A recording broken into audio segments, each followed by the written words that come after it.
Hello friends, welcome to our channel. Today we're going to take a look at another horrible case with you. The case of Greg Mulvihill.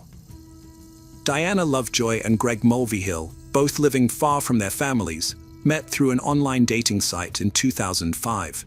They quickly formed a strong bond, and their relationship soon turned serious. The couple then decided to move in together in San Diego. Diana had always been passionate about athletics and fitness, starting with playing sports in high school and eventually becoming a competitive triathlete. The couple shared a love for the outdoors, which played a significant role in their relationship. During the 2000s, San Diego was emerging as a major tech hub, and Diana and Greg took advantage of the abundant job opportunities. Both Diana and Greg excelled in their careers, with Diana being known for her dependability by her coworkers. After 2 years of dating, they got married in 2007, marking the beginning of a new chapter in their lives. For their honeymoon, they chose Costa Rica, where they attended surf school. Diana and Greg were deeply in love during the early years of their marriage. They shared a passion for life and made the most of every opportunity that came their way, enjoying countless adventures together. After their wedding, they moved to Carlsbad, a picturesque suburb north of San Diego, which offered a perfect blend of natural beauty, outdoor activities, and seclusion. Diana was immediately smitten with the area and felt like she was living her dream when she settled into her ideal home. However, 3 years into their marriage, their relationship started to take a turn.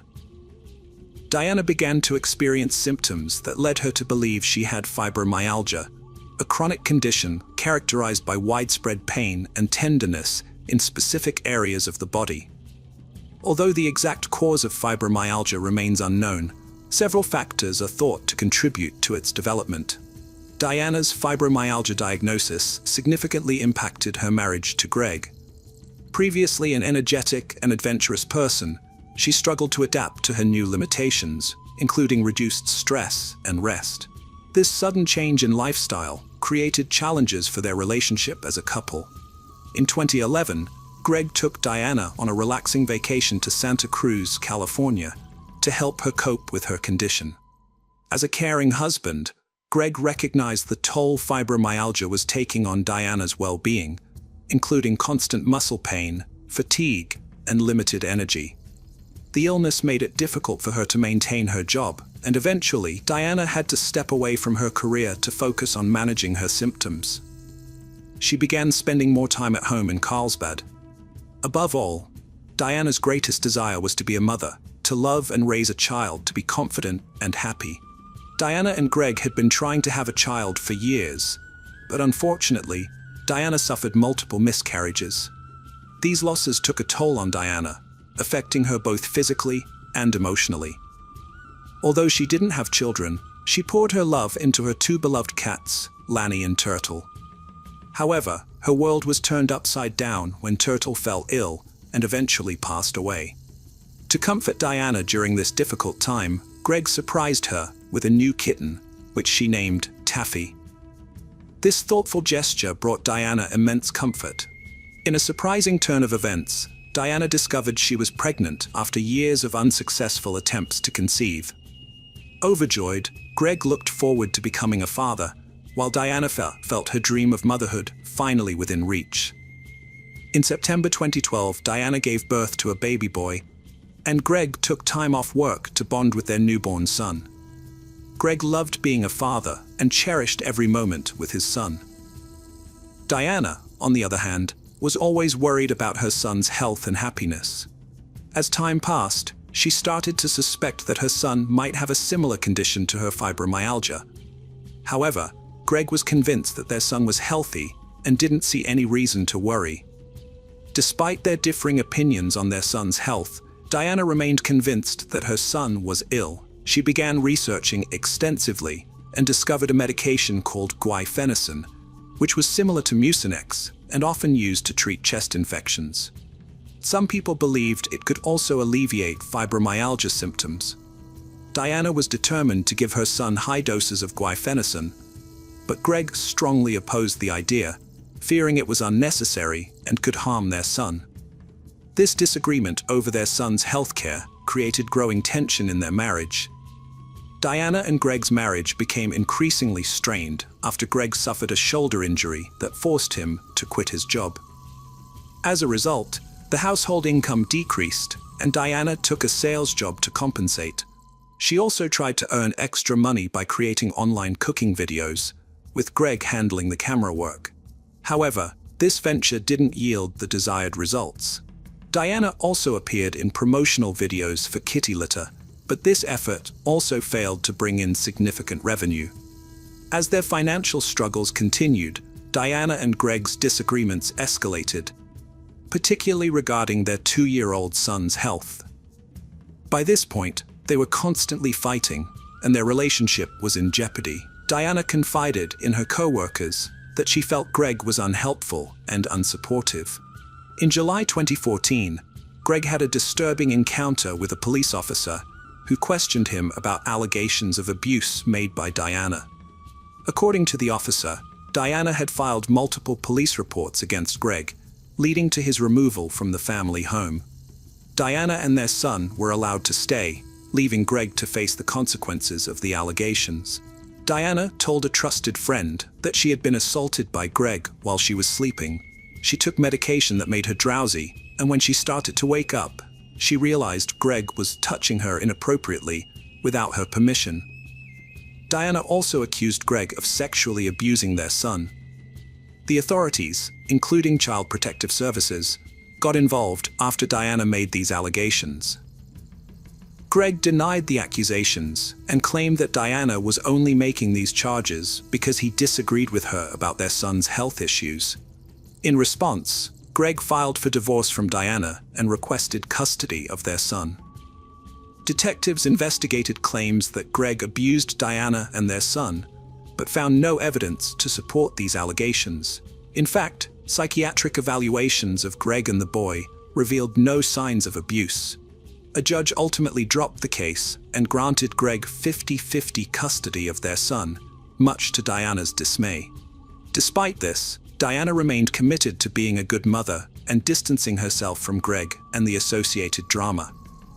As part of their divorce agreement, Diana stayed in the house and agreed to compensate Greg for his share of the property. By 2016, the former couple had managed to establish a relatively peaceful co-parenting arrangement, with each having equal access to their son. However, this fragile peace was shattered on September 1, 2016, when the Carlsbad Police Department received a call from Jason Kovac, a friend of Greg's. Jason called 911 to report that his friend Greg had been shot multiple times and was bleeding severely. A patrol officer from the Carlsbad Police Department responded immediately and found Jason and Greg on the side of the road. Jason told the officer that the shooting had occurred about half a mile away. The officer quickly realized that waiting for an ambulance would put Greg's life at risk, so he decided to drive Greg to the hospital himself. Meanwhile, the SWAT team arrived and began searching the area for the shooter, but they couldn't find anyone. At the hospital, doctors rushed Greg into emergency surgery, where they discovered he had a gunshot wound to his chest. Greg survived the surgery, but he was placed on life support afterwards. While Greg recovered in the hospital, detectives interviewed Jason, who was still shaken by the event. Jason explained that Greg had received a call from a private investigator claiming to have important documents related to his custody and divorce proceedings with Diana. The investigator didn't leave his name, but he gave Greg a specific meeting time and location. Greg was initially hesitant, but his curiosity got the better of him, and he asked Jason to come along for backup. Jason agreed, and they armed themselves with a flashlight and a child's baseball bat. They arrived at the remote location, which was extremely dark due to the new moon. The only light came from a small sliver of the moon. According to Jason, the caller instructed Greg to find a package attached to an electricity pole. When Greg saw the package, he walked towards it with his flashlight, scanning the area. Suddenly, he shouted, "Gun!" and a gunshot rang out. Greg and Jason started running for their lives, with bullets whizzing past their heads. They eventually reached their car, where Jason realized Greg had been shot and called 911. Jason couldn't provide a detailed description of the shooter, but he led the detectives to the exact location of the shooting. During their investigation, they found an intriguing clue near the electricity pole, a neatly folded Angry Birds towel that seemed to be intentionally left there to deceive Greg. Jason reported hearing 6 gunshots, but the investigators found no evidence of shell casings or a weapon.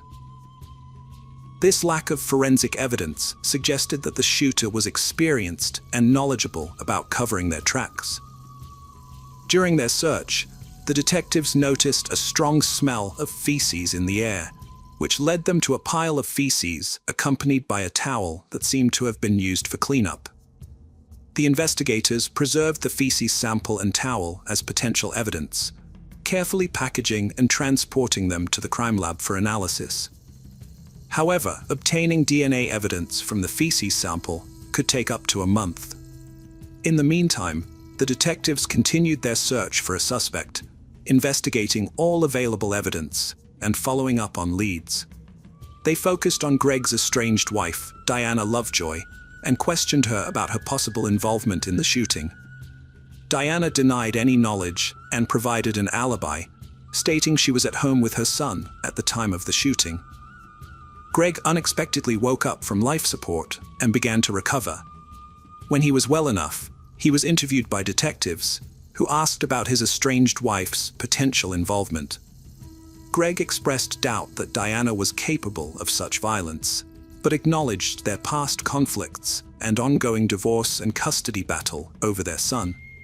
The detectives acquired the phone number used to lure Greg to the remote area, which led them to a pay-as-you-go plan and a purchase at Best Buy near Carlsbad. They obtained video footage of the purchase, which showed Diana Lovejoy buying the phone. This solidified her as the prime suspect, and she was arrested during a traffic stop. Diana claimed innocence during her arrest, but when confronted with the evidence, she admitted to buying the phone. She then revealed that she was afraid of Greg, had purchased a gun, and took shooting classes at Iron Sights, where she met instructor Weldon McDavid, an ex-Marine weapons expert. Diana's friendship with Weldon turned romantic and intimate. She told the detective that they planned to scare her estranged husband Greg to stop his harassment. Weldon told Diana to buy a specific phone, which they used to lure Greg to a remote location. Diana claimed Weldon's role was only to threaten Greg, not to use violence. She drove Weldon to the site and picked him up afterwards. When she heard police sirens, Weldon told her he had to shoot Greg in self-defense because Greg allegedly made aggressive moves towards him. Diana denied involvement in the shooting and said she never asked Greg to take violent action against her. She was charged with conspiracy to commit murder and attempted murder. Greg recovered from his gunshot wound and was released from the hospital. However, news of Diana's involvement horrified people. Weldon was tracked down and brought in for questioning. Weldon told the detectives he was at home, 30 minutes away, on the night of the shooting. When asked for a DNA sample, Weldon became nervous. The detectives asked if his DNA would be at the crime scene, and Weldon claimed to remember stopping to use the bathroom on a dirt road the night before. The detectives obtained a search warrant and found a rifle with a live round and 6 spent shell casings in Weldon's garage. The shell casings matched a witness's account of hearing 6 gunshots. Weldon was arrested for attempted murder and conspiracy to commit murder. Searching Diana's house, the detectives found a suspicious search history on her computer. She had searched for "new moon," which coincided with the night of the shooting. This was significant because there was minimal ambient light during new moons, making it a suitable time for the murder. The detectives concluded that Diana had premeditated knowledge of the shooting and a motive to kill Greg. She would have had to pay him $120,000 in their divorce settlement, and eliminating him would be easier than paying the debt. Diana Lovejoy and Weldon McDavid's trial began in October 2017. Weldon claimed he never intended to shoot Greg. Weldon claimed his goal was only to scare Greg, but the situation escalated when either Greg or Jason yelled, "I got a gun." Weldon stated that, as a skilled marksman, if he had wanted to kill Greg, he would have been able to do so. However, the prosecution presented a different theory. They argued that Weldon did not shoot and kill Greg because Greg shone a flashlight in Weldon's eyes, disorienting him due to the darkness. Having sat in the dark for an extended period, Weldon's sense of direction was impaired. This ultimately saved Greg's life. The jury found Diana Lovejoy and Weldon McDavid guilty of conspiracy to commit murder and attempted murder. Upon hearing the verdict, Diana collapsed, although the state believes she was faking it. Weldon was sentenced to 50 years to life, while Diana was sentenced to 26 years to life. Both maintain their innocence. Hello friends, welcome to our channel. Today we're going to take a look at another horrible case with you. The case of Gabriela Alcano. Gabriela Alcano was born on May 17, 2001, in Santiago, Chile, to Federico Alcano and Carolina Donoso Campos. She was their only child and the first grandchild in a large, loving family. Her uncle Rodrigo became her godfather and was very close to her, just like her grandfather Carlos, who cherished her. Gabriela grew up in a middle-class family that valued education and provided her with a good upbringing, despite not being wealthy. When Gabriela was just 5 years old, her parents divorced, and she lived with her mother, who dedicated herself to raising her. Her father remarried and had 2 younger sons, but he continued to support Gabriela and her mother financially and remained involved in her life. Gabriela was a kind, friendly, and open child who was a bit shy and modest, but she made friends easily and got along with her peers. She had a lovely appearance that earned her admiration and delight from everyone around her. Gabriela excelled in school, loved music, dancing, and drawing, and her parents encouraged her talents. She enjoyed spending time with her younger brothers at her father's house, which was nearby.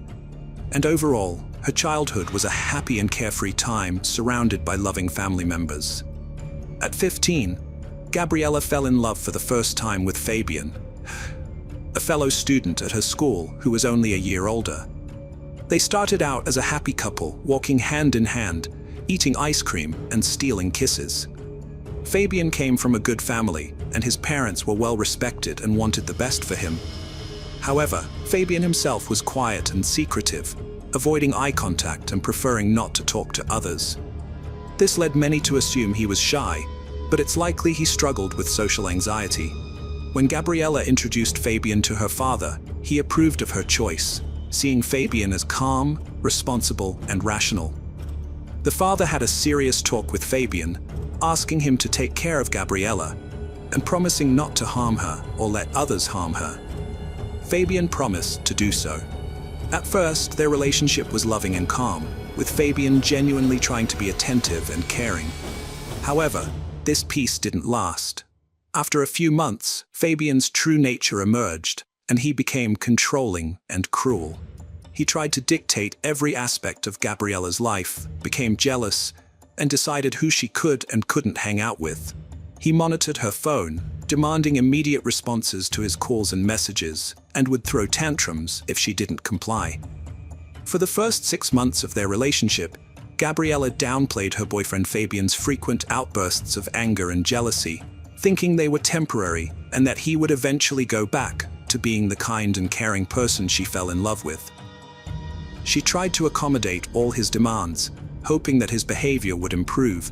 However, Fabian only became more aggressive and volatile over time.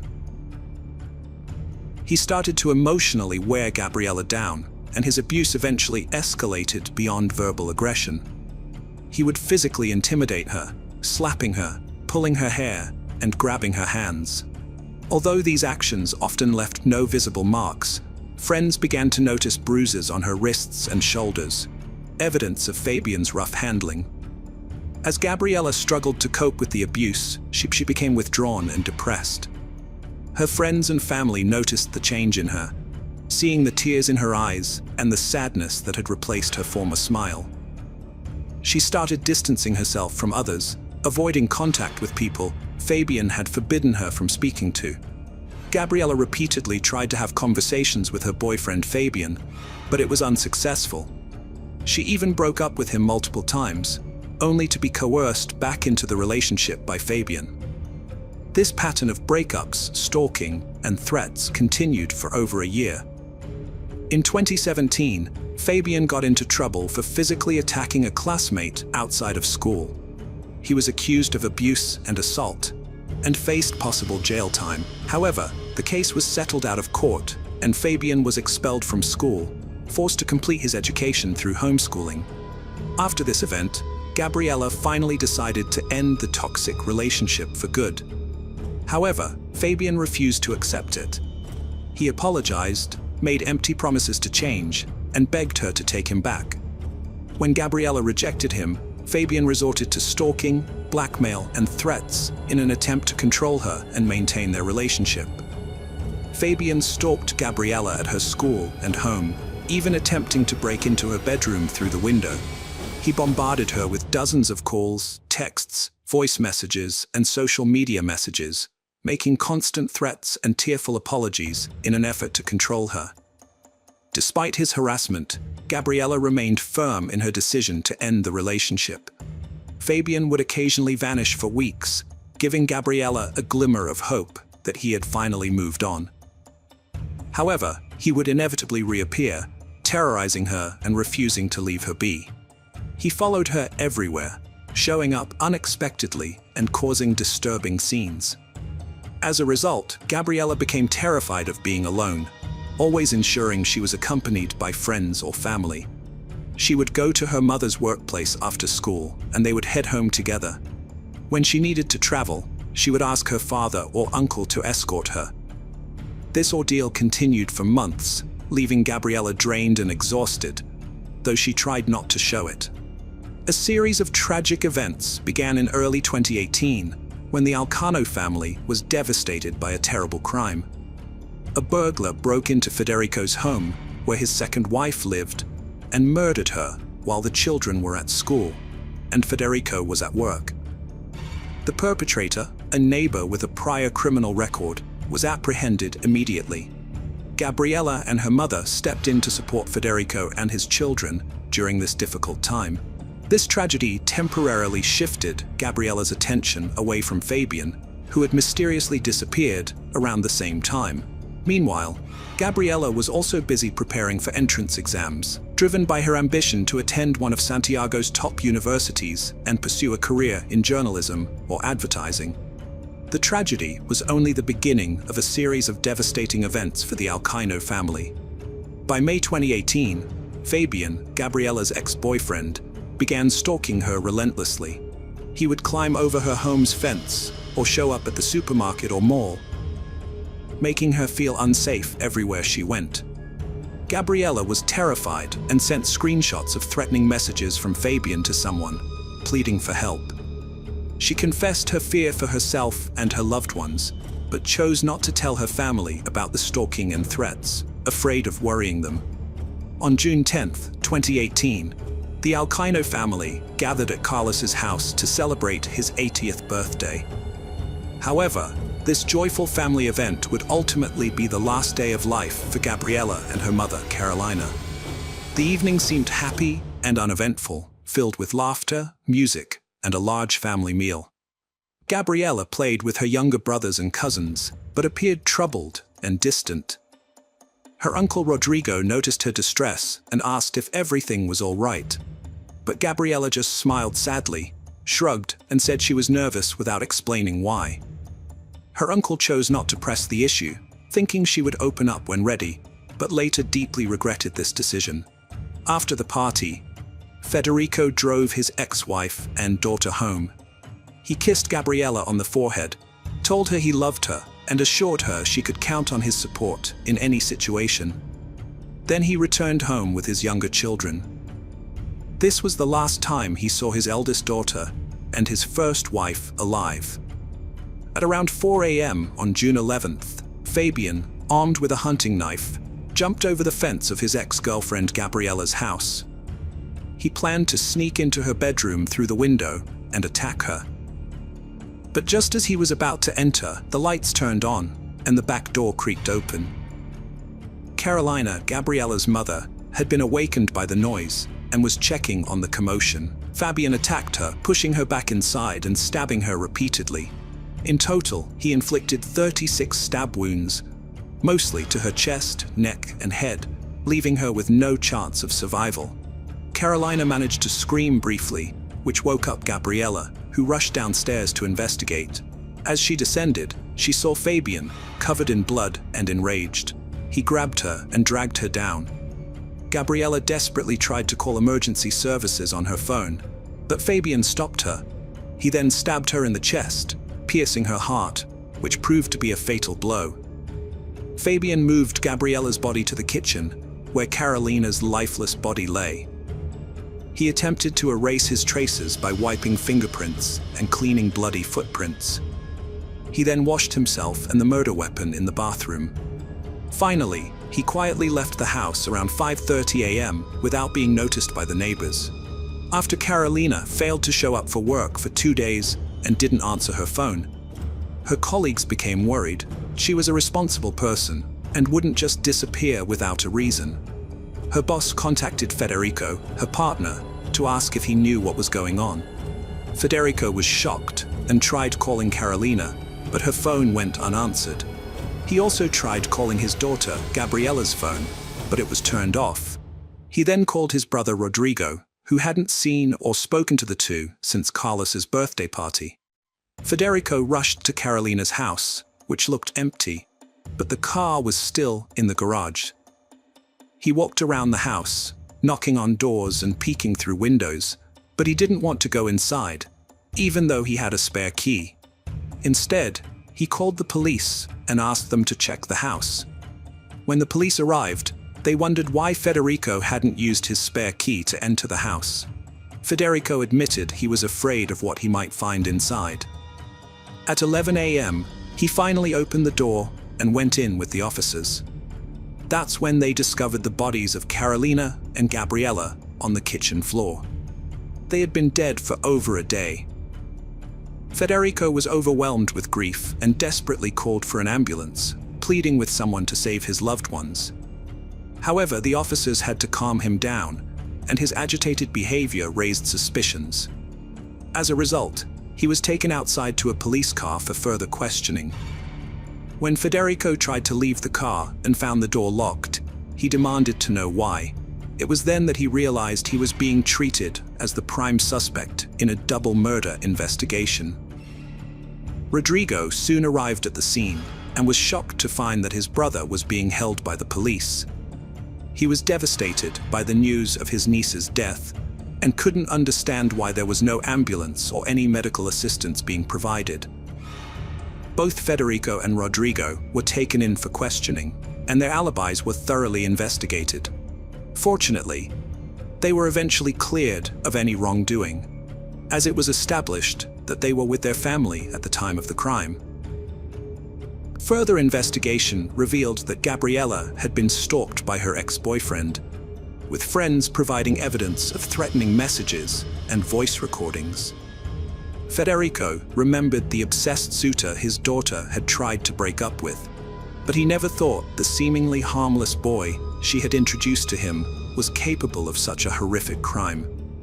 The police investigation into Fabian Cesar, the young man, revealed that he had gotten rid of the murder weapon and thrown away clothes with bloodstains.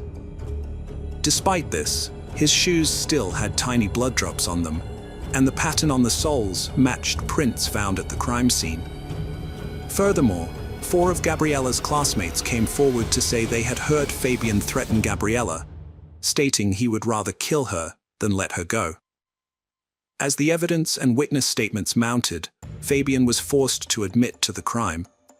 However, he tried to present himself as a lovesick individual who had not meant to harm Gabriella, but rather just wanted to talk to her. He claimed that things got out of control, and he ended up dealing with her mother, who unfortunately became an unwanted witness. After completing the autopsies and necessary tests, the authorities returned the bodies of the victims to their families for burial. At the funeral, Hundreds of people gathered to pay their respects to the deceased and offer condolences to their loved ones. Gabriella was buried in the white dress she had always wanted to wear, and Carolina's casket was closed due to the severe mutilation of her face. Fabian's family hired an experienced lawyer who built a strong defense, promising a reduced sentence during the preliminary hearings. The lawyer highlighted Fabian's young age and clean criminal record, arguing that the dispute with his classmate had been resolved out of court. However, the victim's family demanded that Fabian be charged with femicide. The prosecution rejected this charge, as according to Chilean law, femicide only applies when the perpetrator and victim are spouses or live together, which was not the case for the two teenagers. Fabian's lawyer claimed that he had acted impulsively and under distress, which could lead to a potential 15-year sentence for double homicide and assault. The Allen family, understandably, wanted the harshest punishment for him. Following the initial court hearings, the judge gave both the prosecution and defense 6 months to gather evidence. Fabian's lawyer requested that he be released pending trial, but the judge denied this request, keeping Fabian in custody. Gabriella's father was furious, having lost 3 women close to him to violent deaths. The lawyer tried to blame the victims, and the authorities seemed willing to accept this. In response, Gabriella's father and uncle, along with women's rights organizations, developed a proposal for Gabriella's law. This law would expand the definition of femicide to include cases where the victims were in romantic relationships with their killers, even if they weren't married or living together. The proposed bill faced opposition because it would mean that perpetrators already in prison for similar crimes could face new charges and lose their eligibility for early release. However, feminist organizations across the country supported the Alim family, staging marches and demonstrations in favor of Gabriella's law. In August 2019, Chile's government introduced amendments to its femicide law, over a year after the devastating murders. These amendments, known as Gabriella's law, included 15 key changes that were later approved by Congress. Under this new law, femicide is defined as any violent act, injury, or murder committed against a woman due to gender-based hatred, regardless of her relationship with the perpetrator. The law also considers additional circumstances, such as the victim being a minor or having health issues, to be aggravating factors. In April 2022, Fabian Ceres went on trial for attacking his ex-girlfriend and her mother 4 years prior. Thanks to Gabriella's law, the defense had no grounds to challenge the charges. Fabian was subsequently convicted of femicide under aggravating circumstances, as one of the victims was a minor, and also of double homicide and assault. On April 20th, Fabian received a life sentence with no possibility of parole. Hello friends, welcome to our channel. Today we're going to take a look at another horrible case with you, the case of Petit family. The Petit family was revered as a model family, exceeding expectations with their stable economic background and exemplary children. They effortlessly commanded admiration from those around them. William Petit, the patriarch, was a Connecticut native and a standout athlete in high school, particularly in basketball, where he naturally assumed a leadership role. In addition to his athletic prowess, he was also the valedictorian of his class, as evidenced by his law degree from Dartmouth University. However, his true passion lay not in law, but in helping people, caring for the sick, and making the world a better place. So, after graduating, he pursued a career in medicine at the University of Pittsburgh. During his 3rd year of residency at the Children's Hospital of Pittsburgh, William met Jennifer Hawke, an oncology nurse and co-director of the health center's pre-graduate internship program. They soon fell deeply in love, and those who knew them attested that they were perfect for each other. They married in 1985, and 4 years later, they welcomed their first daughter, Haley. The pregnancy spurred them to form a large family, leading them to purchase a house in Cheshire, Connecticut. On November 17, 1995, their second daughter, Michaela, was born. After giving birth, Jennifer resumed her work as a nurse and co-director of the internship. Sadly, she was later diagnosed with multiple sclerosis, a disease that has no cure, which she fought against for the rest of her life. Despite this, her family remained supportive throughout. At just 10 years old, their eldest daughter began raising funds for the National Multiple Sclerosis Society, an endeavor that would yield significant sums over the years. Meanwhile, Michaela excelled academically and planned to take over the fundraising efforts when her sister went to college, enabling her to continue making a positive impact in her community.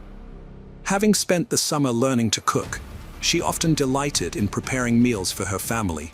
Tragically, this ordinary activity led to a fateful encounter with the perpetrator.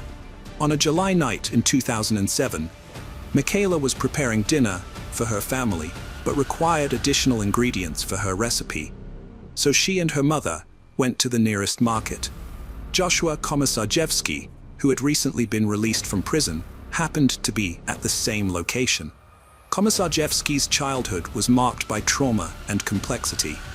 Born to teenage parents, he was adopted by the Komisarjevsky family, a renowned European artistic dynasty, just a week after birth. His adoptive family was deeply religious and enforced strict discipline, which contributed to his struggles in school despite his high IQ. Eventually, his parents opted to homeschool him. During his trial, Komisarjevsky alleged that he was sexually abused by a cousin during childhood, but his family chose to keep the incident quiet. This traumatic experience likely contributed to the development of his rebellious and chaotic personality.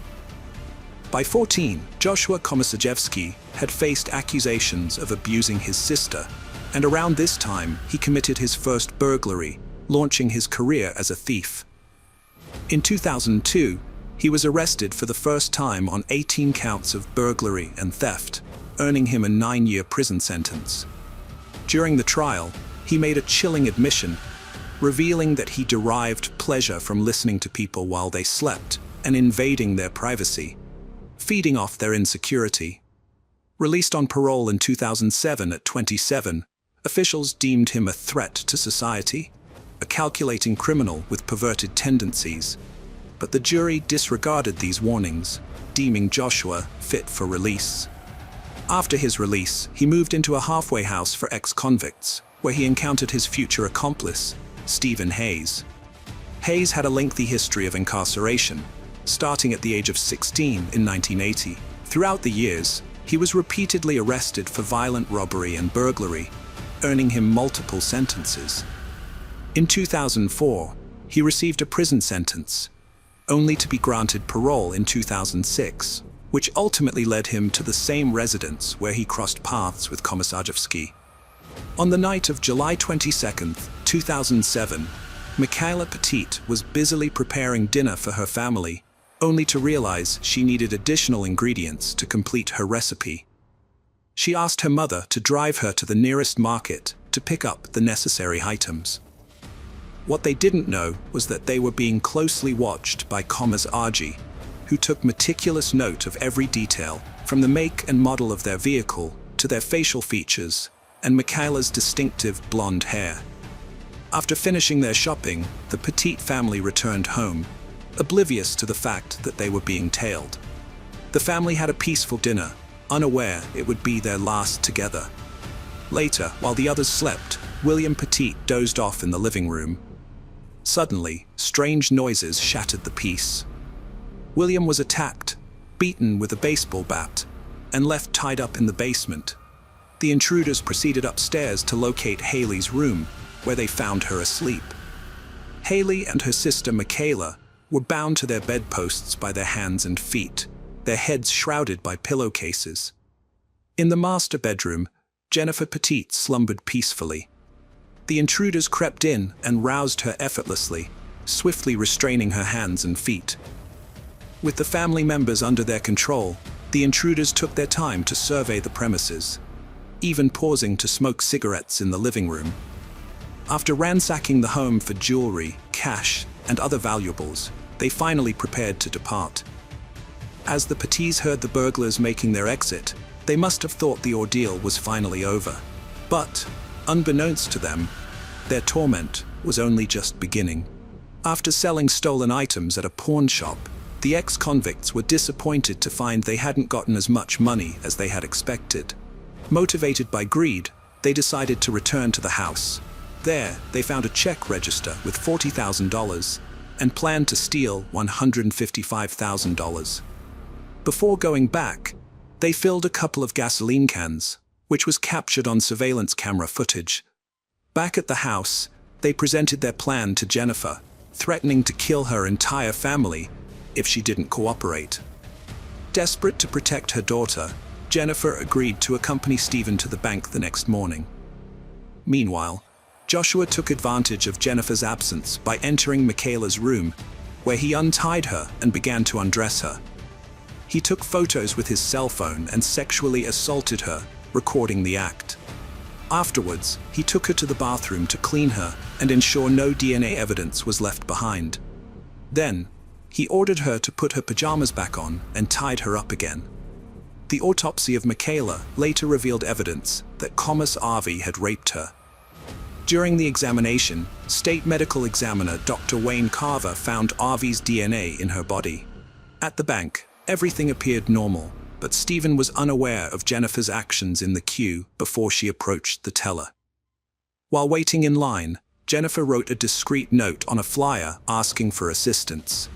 The note read, "My name is Jennifer Hawk Petit. I have $115,000 in my savings account, and I need to withdraw it. I'm in a desperate situation. My family is being held hostage and will be killed if I don't comply. Please, someone, call the police." Despite Jennifer not having any identification, the teller decided to give her the money. As soon as Jennifer received the cash, she left the bank and returned to the car where her captor was waiting. Meanwhile, the bank employee promptly called the police to report the incident. The manager informed the 911 dispatcher that Hawk Petit claimed the home invaders were being courteous, and that she believed their sole intention was to steal money. In response to the bank's alert, the Chester police carefully assessed the situation, establishing a discreet vehicle perimeter without alerting the intruders. With the situation now under surveillance, the police observed from a safe distance, opting not to intervene just yet. Joshua boasted to his accomplice about attacking Michaela, implying he'd do the same to Jennifer. Stephen restrained and undressed Jennifer while William, hearing her cries, yelled up and was told to calm down. Regaining consciousness, William freed himself, crawled to the stairs and escaped to the backyard, fearing they'd kill them all. Joshua went to check on William, only to discover that he had escaped. In her later confession, Hayes revealed that while she and Stephen were raping Hawk Petit on the living room floor, Komisarski burst in and announced that William had fled. Upon hearing this, Stephen strangled Jennifer to death, continuing to assault her even in her final moments. Shortly after, they heard William's cries for help. A neighbor, initially unaware of the traumatized boy's identity due to his severe injuries, called 911, realizing the police would soon arrive.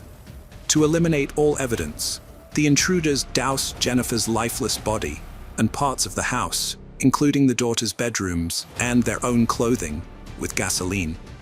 Investigators later found traces of the accelerant on the Petit sisters' beds and the clothes they wore.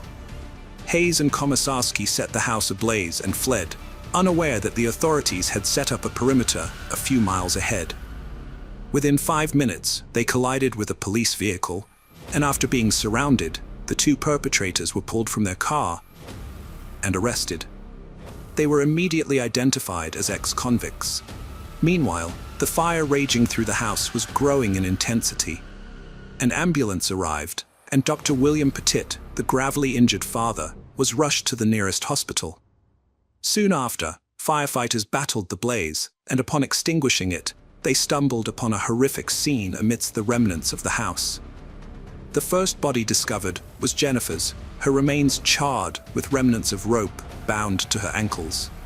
Upon reaching the second floor, they found Michaela, still tied to her bed, having succumbed to the devastating flames. In a surprising twist, Haley had managed to break free from her restraints and attempted to escape, but sadly collapsed just a few meters away, overcome by the toxic smoke.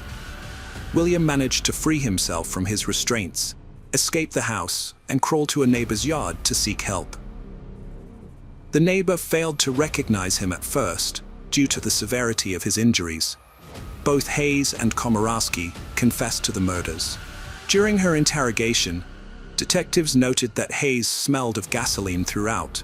Each assailant accused the other of being the driving force and mastermind behind the home invasion. Komorowski's diary, later entered into evidence, revealed that he blamed William for the murders, calling him a coward and claiming that he could have saved his family if he had wanted to.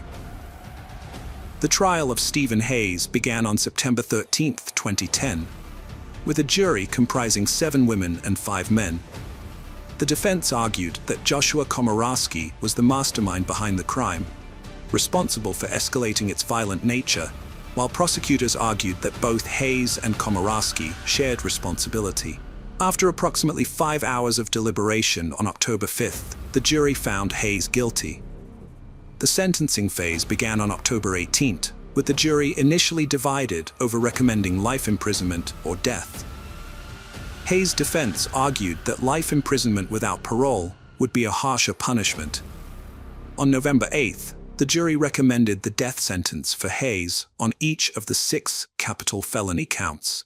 Earlier, Hayes had attempted to negotiate a plea bargain for a life sentence, but prosecutors sought the death penalty. Dr. William Petit, the sole survivor, remarked on the verdict, while the Connecticut State Judicial Branch took the unprecedented step of offering post-traumatic stress assistance to jurors, acknowledging the trial's profoundly disturbing nature.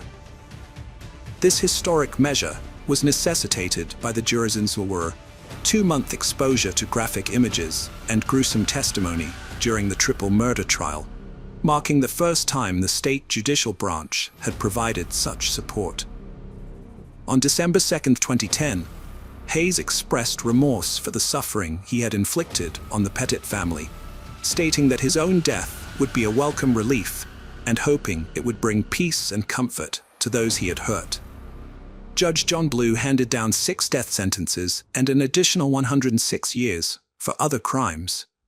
However, in August 2015, Hayes' death sentence was commuted to life imprisonment when Connecticut abolished capital punishment. The trial of Joshua Komorowski began on September 19, 2011. His lawyers offered a guilty plea in exchange for a life sentence, but prosecutors sought the death penalty, arguing that Komorowski was under Hayes' influence. Komorowski was found guilty on October 13, 2011, and the jury recommended the death penalty on December 9, 2011. During sentencing, Komorowski expressed shame and remorse for the harm caused, claiming he had not intended to kill anyone. Judge Blue set July 20, 2012 as Komorowski's execution date, underscoring his responsibility for the crime.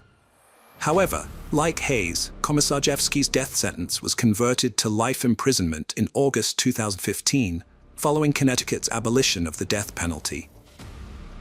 The trials and sentencing of Hayes and Komorowski represent a dark and pivotal chapter in Connecticut's legal history.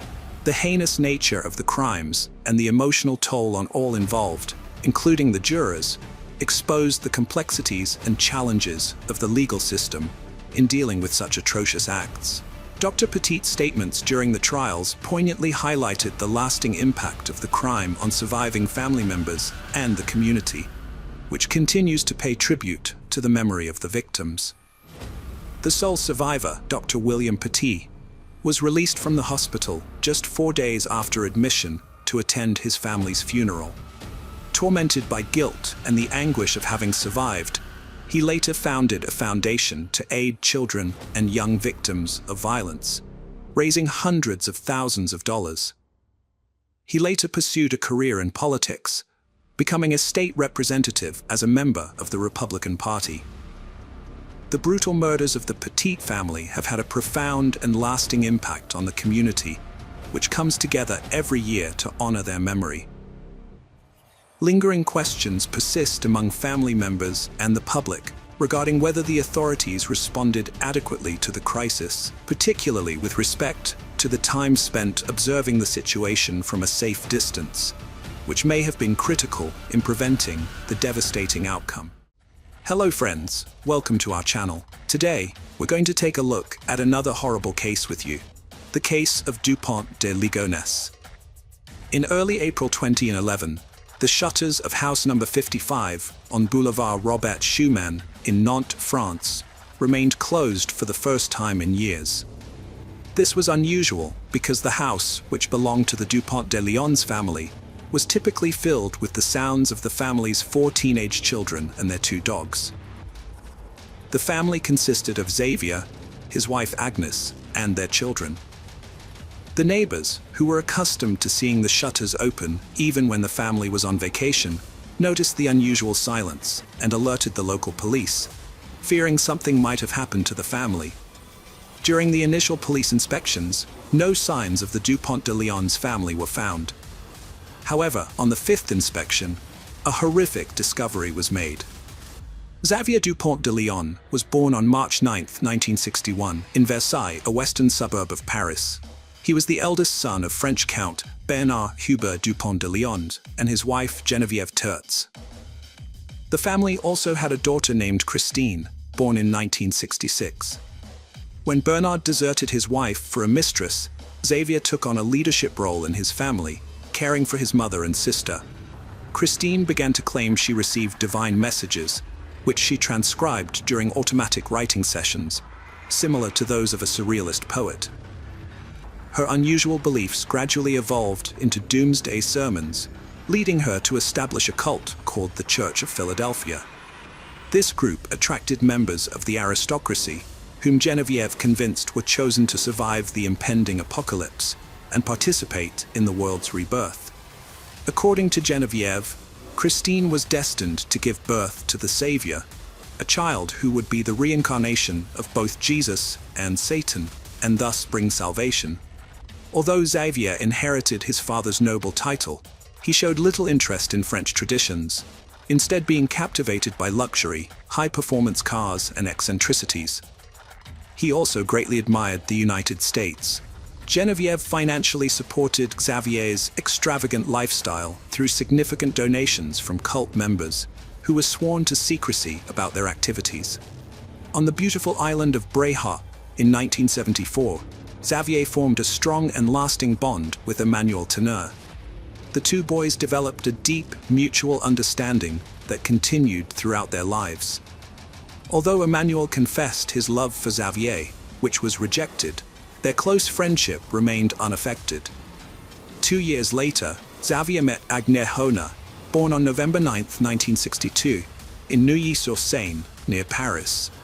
Agnès was deeply devoted to her religion and worked as an assistant at the Blanche de Castille Catholic School in Nanterre, where she taught catechism. While little is known about her family, it is well documented that Xavier and Agnès developed a close relationship, which led to a brief but passionate romance before they eventually parted ways. In 1990, Agnès gave birth to her first child, Arthur, from a casual relationship. Soon after, she and Xavier rekindled their romance and decided to tie the knot. Xavier adopted Arthur as his own son, and 2 years later, they welcomed their first biological son, Thomas, who would carry on the family name. To mark the occasion, Xavier chose Emmanuel as Thomas's godfather. The couple went on to have 2 more children, Anne and Benoit. The family of 6 seemed to personify the ideal family unit, with Xavier appearing as a loving father and the children excelling academically, hinting at a bright future. Agnès was devoted to nurturing her children's faith, regularly taking them to Mass. Others perceived her as kind yet firm with her children. Around the year 2000, Xavier relocated his family to the United States, aligning with their individual interests and preferences. Xavier, a charismatic and multilingual individual with a discreet nature, was confident in his ability to blend in seamlessly in the United States. However, this endeavor ended in failure, resulting in substantial financial losses. Upon his return to France, he began to amass significant debts tied to his professional pursuits, which often seemed shrouded in ambiguity. Multiple investigations have portrayed him as a salesman. According to French media reports, financial struggles had been a persistent concern for Xavier over several years. One of Xavier's unsuccessful ventures was an unusual scheme to import cars from the United States to France. He also launched several small businesses, none of which saw significant success, including a hotel and restaurant guide for sales representatives, a customer loyalty system for restaurants, and an import scheme for cars from the United States to France. He was listed as the manager of the French Federation of Commerce, although the accounts for this enterprise were minimal. In 2003, he hired 6 salespeople to help turn his fortunes around. Xavier's work often took him away from home from Monday to Friday, earning him a meager annual income of around $4,200 in declared earnings. As financial issues began to strain his marriage, typical marital disagreements were likely exacerbated. In 2004, Agnes poured her heart out on a French forum, detailing the challenges she and her husband faced. She revealed that he had once told her that a group death as a family wouldn't be catastrophic, a haunting statement that would linger. By 2009, the mounting debt had severely impacted their relationship, leading to a temporary separation. During this period, Xavier sent numerous letters blaming Agnes for the family's troubles and holding her responsible for their financial ruin. This emotional turmoil took a devastating toll on Agnes, causing her to lose her appetite and struggle with insomnia on numerous occasions. Xavier sought help from his friend Emmanuel, who hailed from a wealthy family and had inherited a substantial fortune from his father. Despite his affluence, Emmanuel lived modestly in a small apartment, preferring to use his wealth to support others.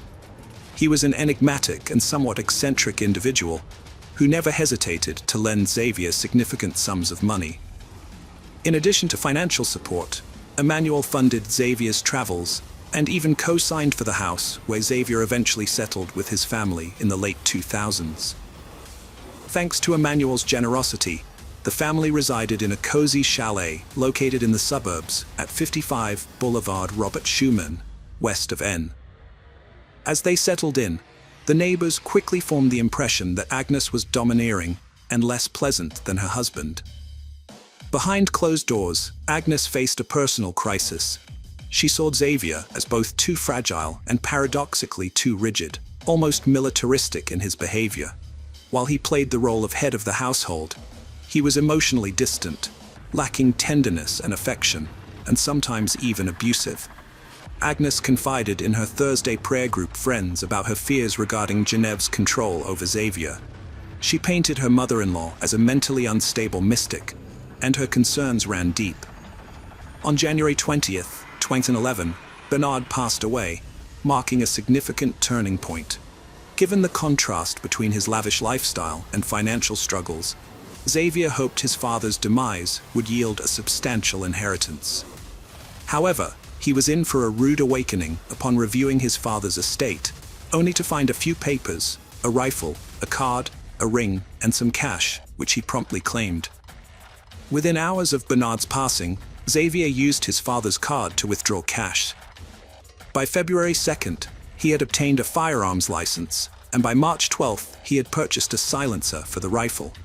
During this period, he also acquired quicklime and honed his shooting skills in his garden, targeting a balloon on a stand. When Emmanuel visited, he tried the rifle, unaware of any suspicious intent. Xavier downplayed the silencer, citing concerns about disturbing the neighbors. On Friday, April 1st, the two friends, Bernard and Xavier, visited a shooting range, where Bernard's inherited rifle drew considerable attention. The following day, Emmanuel called Xavier 5 times, and they engaged in a nearly hour-long conversation. The investigation suggests that the horror unfolded on Sunday, April 3rd. That evening, Xavier, Agnes, and their children went to the movies, followed by a pleasant dinner at a restaurant. Everyone was present, except for Thomas, who was studying at a Catholic university and resided in a nearby student hostel. After their night out, the family returned to their chalet, where neighbors caught a glimpse of them, and some family members exchanged text messages with friends and acquaintances. Xavier sent a message to Christine, detailing their dinner outing. The prevailing theory is that Xavier drugged his wife and children, waiting for them to fall asleep before shooting and burying them in the garden. He also killed the family's 2 Labrador dogs. Xavier's alibi was as dubious as his actions. On Monday morning, he began contacting people in his family's social circle from as early as 6 a.m. He phoned Agnes's workplace, claiming she was unwell, and contacted the children's schools, stating that Arthur, Agnes's son from a previous relationship, had been in a motorcycle accident and that Anne and Benoit were ill. By midday, he sent a letter to the restaurant where Arthur worked, announcing Arthur's resignation due to his father's alleged transfer to Australia. There was still Thomas to account for. On the same Monday, April 4th, Xavier met up with Thomas, having dinner with him at a restaurant near his university residence. After the meal, a tired Thomas returned to his room. Thomas received an urgent message from his father the following day, claiming Agnes was in a hospital after a bicycle accident and was in a mild coma. This prompted Thomas to travel immediately. However, it is presumed that Xavier had already killed Thomas, just like he did with his siblings and mother. Later that evening, Emmanuel had a 19-minute conversation with Xavier. At midnight, a friend of Thomas received a message from him, stating he was watching a movie with his father at home. But by then, Thomas was likely already dead. About an hour later, Xavier sent an email to Emmanuel, arranging to meet soon. Emmanuel replied, reminding Xavier that he had power of attorney and that the key was on the sailboat. Instead of trying to hide, Xavier went about his daily routine, going in and out of his house, leaving notes on the door, and withdrawing cash from ATMs. He used his credit cards to pay for meals at restaurants and stayed in hotels under his real name, all while being caught on security cameras. As time passed, neighbors began to notice something was off. The usually open windows of the chalet were closed. The family's 4 children were no longer seen. The dogs had stopped barking, and Agnes hadn't returned to work. It was as if the family had vanished into thin air. Piecing together the strange signs, worried neighbors alerted the authorities. When officers arrived, they found a nearly bare refrigerator containing only a few jars of preserves. In the kitchen, they discovered a still damp mop, and in the living room, a chest sat on the table and guitars lay on the sofa. It seemed as though the Dupont de Leon family had vanished into thin air. The scene was unsettling, with beds stripped of their sheets, picture frames empty, and closets devoid of clothes. Everything hinted at a sudden and mysterious departure. A few days later, on April 9th, a letter emerged, sent to family and friends. The letter claimed that Xavier had been recruited by the U.S. Drug Enforcement Administration and that the family had to go into hiding as part of a witness protection program, explaining their sudden disappearance and silence. However, neighbors were skeptical about this story, feeling that something wasn't quite right. They feared for the family's safety and urged the authorities to dig deeper. Xavier drove through southern France in his car as the case continued to attract media attention, leading to the emergence of more details from the past. On April 15th, security cameras recorded Xavier checking into a small hotel near Cannes, where he parked his car, grabbed a bag, and vanished into the nearby woods, marking the last time he was seen. Emmanuel made a surprising call to his mom, revealing secrets like his homosexuality, alcoholism, and depression. When cops searched the house again, they found a freshly disturbed patch of earth. After investigating, they discovered a concrete slab, leading to a grim find. Agnes and her 4 kids, shot and wrapped in bags with religious symbols, buried in burlap sacks with quicklime, along with the family dogs. In the master bedroom, a sleep apnea device was found, last recording at 3:27 a.m. on April 4th. Xavier may have spared Thomas due to his bond with Emmanuel. However, when questioned, Emmanuel's cooperative facade cracked, revealing inconsistencies in his story. 24 hours later, Nantes police searched Emmanuel's apartment, seizing his laptop. He then revealed his knowledge of Xavier's rifle. An examination of the hard drive uncovered emails between Emmanuel and Xavier, including one from April 6th that raised suspicions. Investigators began to suspect Emmanuel's involvement in Xavier's escape. Christine and JVV also faced scrutiny for their evasive answers about Xavier and the Church of Philadelphia. JVV dodged questions about Xavier's childhood and the sect's income, denying its existence. But investigators found a complaint from former members who fled after Christine's proposal to conceive a chosen one through group sex. This revealed the sect's workings, including rich backers. Suspecting support for Xavier, police questioned former members and watched the sect's followers, but found no leads. Authorities tracked Xavier's movements via cell phone records. Last sighting, April 15th, possibly carrying a weapon. Despite searches, no body remains found. Speculation, rescued by boat, taken to another country. International arrest warrant issued May 4th. Police investigated boat ownership but found nothing. On May 9th, Emmanuel was summoned to the Nantes police station for another interview, which had escalated into a grueling interrogation. The police had shifted their focus to finding a sailboat and identifying its captain, but Emmanuel was still oblivious to the magnitude of the investigation or the mounting suspicions against him. When questioned about a sailboat reference, he attributed it to coincidence, explaining that he had granted Xavier power of attorney to access his safe deposit box in case of an emergency.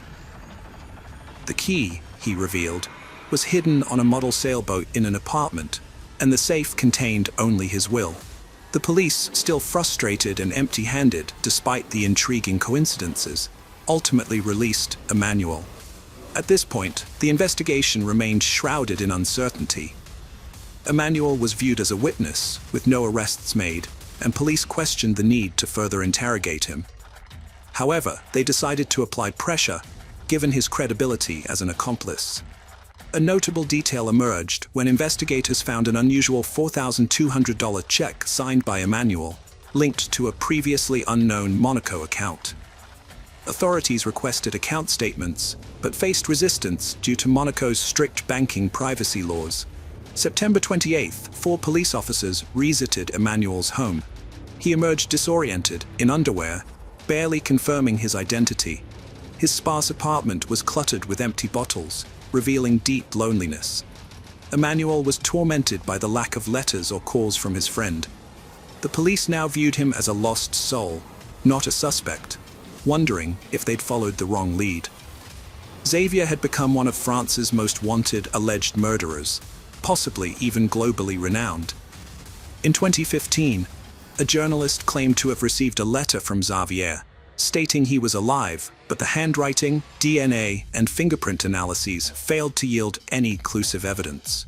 On January 9, 2018, police raided a monastery in Rab-Brun-sur-Aron following a tip-off about a monk resembling Xavier, but after an intense 2-hour search, they determined it was a case of mistaken identity.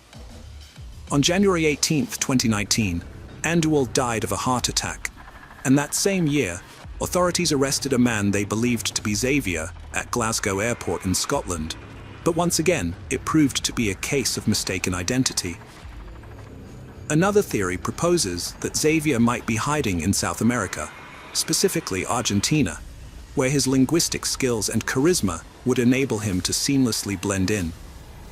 Years have passed, and the Church of Philadelphia has not only endured, but reportedly undergone a resurgence. This small, highly secretive group consists of members who have been part of it for nearly 40 years, living as if they have withdrawn from the world. In the summer of 2019, 2 brothers who were raised within the sect filed new complaints against Christine and Gev, claiming that these women fervently preached that Xavier was alive, innocent, and hiding in the United States as part of a witness protection program. They alleged that everything written in the April 9th letter was pure fabrication. Since 2011, the case has been plagued by speculation and false leads, leading authorities down endless dead ends. The pressing question remains, will justice ever be served for Agnes and her children? Despite the bleak outlook, some still believe that the truth will eventually come to light. Hello friends, welcome to our channel. Today we're going to take a look at another horrible case with you. The case of Rosana Galliano. Rosana Galliano was born in Buenos Aires, Argentina, in the late 1970s. She was the youngest child, with two older brothers, Oscar and Gustavo, and a sister, Monica. Her parents were Raldo and Graciela. While details of her childhood and teenage years are scarce, it's known that she finished high school in the late 1990s. During this time, her father, Raldo, worked as a mechanic. In early 2001, Jose Arce visited Raldo's workshop, where he met Rosana. Born on November 22, 1948, Jose had spent over 30 years living abroad, including time in Greece and the United States, where he was imprisoned for 4 years for drug trafficking. He returned to Argentina in 1996, owning 8 properties in a posh area of Buenos Aires. Jose and Rosana started dating quickly after meeting at her father's shop, where he brought his vintage car for repairs. Despite their significant age difference, Jose appeared financially stable, thanks to his mother Elsa, who still lived in the United States. When 52-year-old Jose proposed to 22-year-old Rosana, her mother Graciela expressed concerns about their age difference. Jose argued that age was not an obstacle to love, and Graciela turned to Rosana for reassurance. Rosana confirmed her desire to marry him in a whisper. The couple got married on November 17, 2001, just 7 months after meeting. Jose attributed his cheerful, modern, and smart personality to winning Rosana over. They soon had a son named Gono, but problems began to emerge soon after. Jose was a controlling and jealous partner who frequently belittled Rosana and her family. The emotional abuse escalated into physical violence, leaving Rosana feeling trapped and terrified. Jose's intimidating presence, reinforced by his possession of 2 guns, allowed him to maintain control, a situation that Rosana's family was painfully aware of. He would often flaunt his guns when they had visitors, or when he visited others. On one occasion, Rosana's brother Oscar witnessed Jose physically assaulting her while they were painting their house, telling her to shut up before hitting her. Another time, Rosana's father noticed bruises on her back, and she revealed that Jose had dragged her across the pavement. Despite these challenges, Rosana and Jose had their second child, and Rosana tried to make the relationship work, hoping to provide a stable home for their children. However, her efforts were consistently thwarted by Jose's temper and disrespectful behavior. Moreover, Jose's mother Elsa exerted control over their household from a distance, making decisions about their lives during her brief visits to Argentina. By 2006, Rosana had reached her breaking point after enduring years of unbearable abuse, and she finally found the courage to report Jose for domestic violence. Her family, however, remained largely oblivious to the full extent of her suffering. Months later, Rosana filed a second complaint, which included a request for a medical examination to document her injuries. It was then that she confided in her sister Monica, and the two made a pact to stay in close contact, reaching out to each other whenever something happened. Monica became Rosana's safe haven and primary source of support, providing a refuge from the unbearable realities of life with Jose. Rosana would often visit Monica's apartment with her children, though Jose would dictate when they had to return, frequently backing up his demands with death threats. Rosana made the difficult decision to move in with Monica and the children, leaving Jose to stay in his own home. After a period of time, Rosana took further action by filing another complaint and seeking a divorce, which resulted in a restraining order being issued against Jose. From then on, the only times they met were during child visitation sessions at a neutral location in El Remanso Exal de la Cruz, as arranged by the court. Rosana confided in her neighbor, Daniel Gonzalez, a married father of one who worked as a gardener.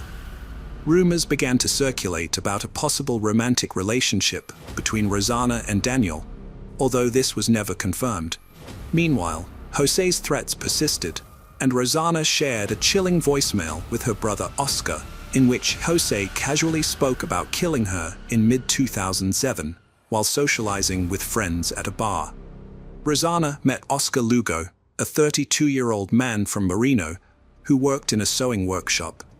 They quickly became close, exchanging phone numbers and starting a romantic relationship. Oscar was an old-fashioned gentleman who treated Rosanna with kindness, attention, and listened to her, which was a welcome change after all the turmoil she had faced. By December 2007, Oscar had become a part of Rosanna's holiday celebrations, even dressing up as Santa Claus to delight her two sons. However, their happiness was threatened by Jose, who was keeping a close eye on Rosanna's every move and was aware of her new relationship. The looming divorce had panicked him. Jose tried to persuade Rosanna to end things with Oscar by offering her a truck, but she refused. When Rosanna had a severe nervous breakdown, it was Oscar who accompanied her to the hospital, not Jose. Running out of options, Jose, with the help of his mother Elsa, concocted a plan to hire a hitman whose identity remains unknown. On January 16, 2008, Rosanna and her sister Monica went to El Rano to pick up her sons, aged 4 and 3. However, Jose delayed the handover, making excuses. At 9:15 p.m., Jose called Rosanna, claiming that Geronimo had a fever and that he would take him to the hospital and return him the next day. But Rosanna insisted on taking care of Geronimo herself and asked for the children to be returned. The call was brief, and Rosanna then went back inside. Around 10 p.m., Rosanna sent Oscar Lugo a casual text about their plans for the next day. Later, at 10:50 p.m., Rosanna and Monica sat down for dinner when Jose called again, unleashing a deadly trap. Rosanna stepped out into the garden to improve the reception, but a shadowy figure emerged from behind the trees and shot her 4 times with a .45 caliber gun. Monica, hearing the shots, screamed as Rosanna staggered and fell. Panicked, Monica tried calling 911, but the call wouldn't go through. She then asked her boyfriend to alert the police. Meanwhile, Oscar Lugo, oblivious to the events, attempted to contact Rosanna at 11 p.m., but got no response. He then tried to reach Monica, but she didn't answer.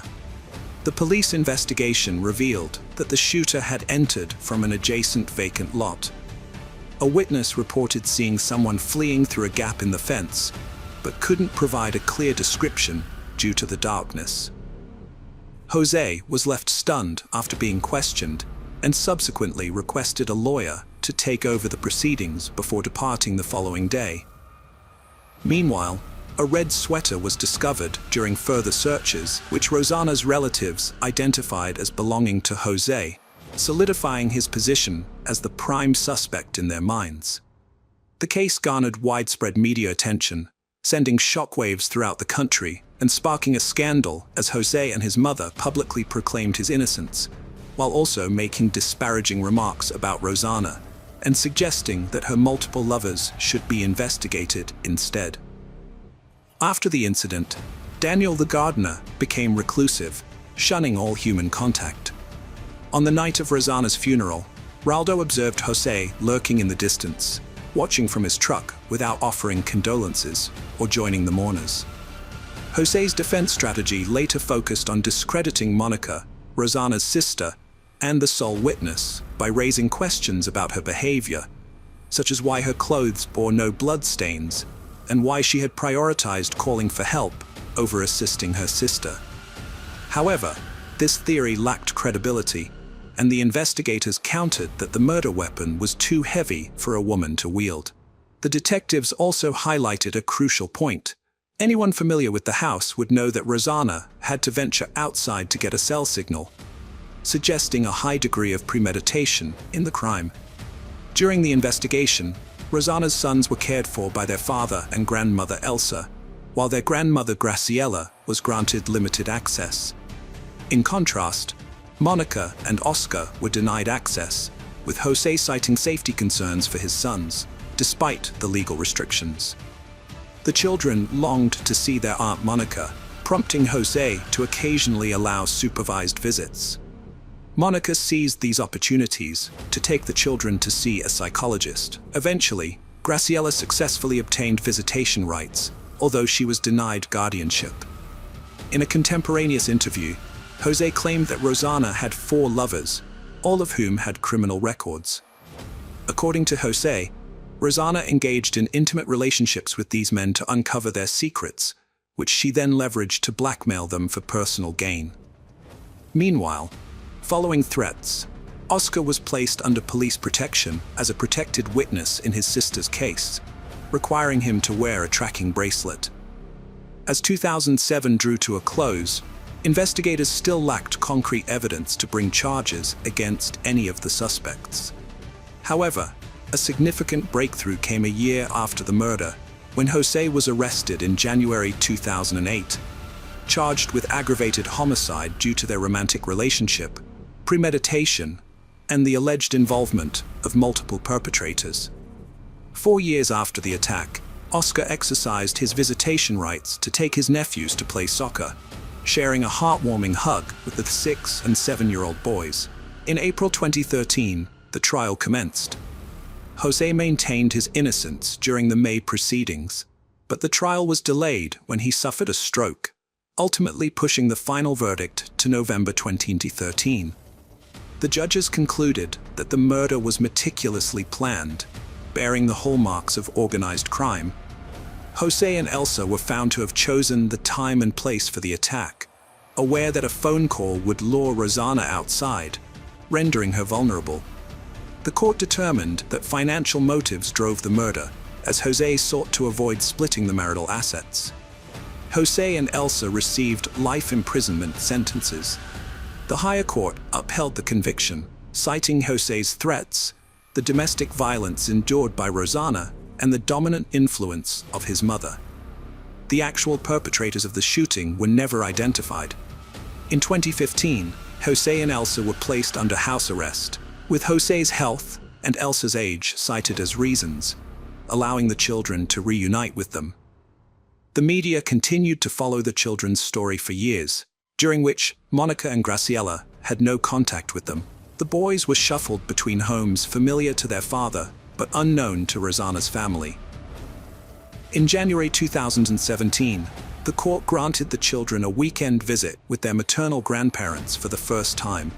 The Galliano family prepared their home with fresh paint, a thorough cleaning, and decorations, and Graciela cooked their favorite dish. That weekend, the Galliano home was filled with joy as the boys played soccer, video games, and even asked to sleep in their grandmother's bed, whom they hadn't seen in over 2 years. On November 24, 2018, Jose passed away after another stroke. The event was another devastating blow for the children, who attended their father's funeral. During the funeral, they expressed their concerns about their future to their Aunt Monica, who reassured them with calmness and love, promising to support whatever they decided.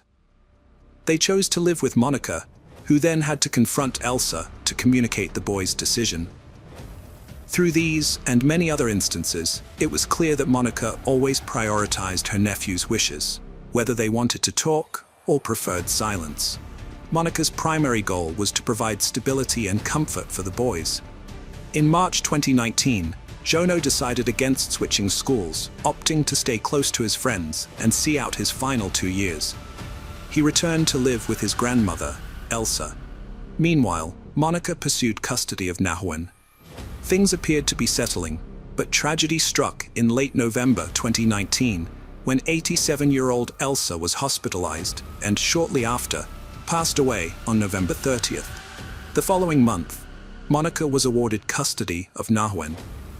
By the end of the year, Jono had moved in with a family friend of his grandmother's. Both brothers still required psychological support to cope with their traumatic experiences, with Jono grappling with depression. Their psychologist acknowledged the staggering sequence of events they had endured.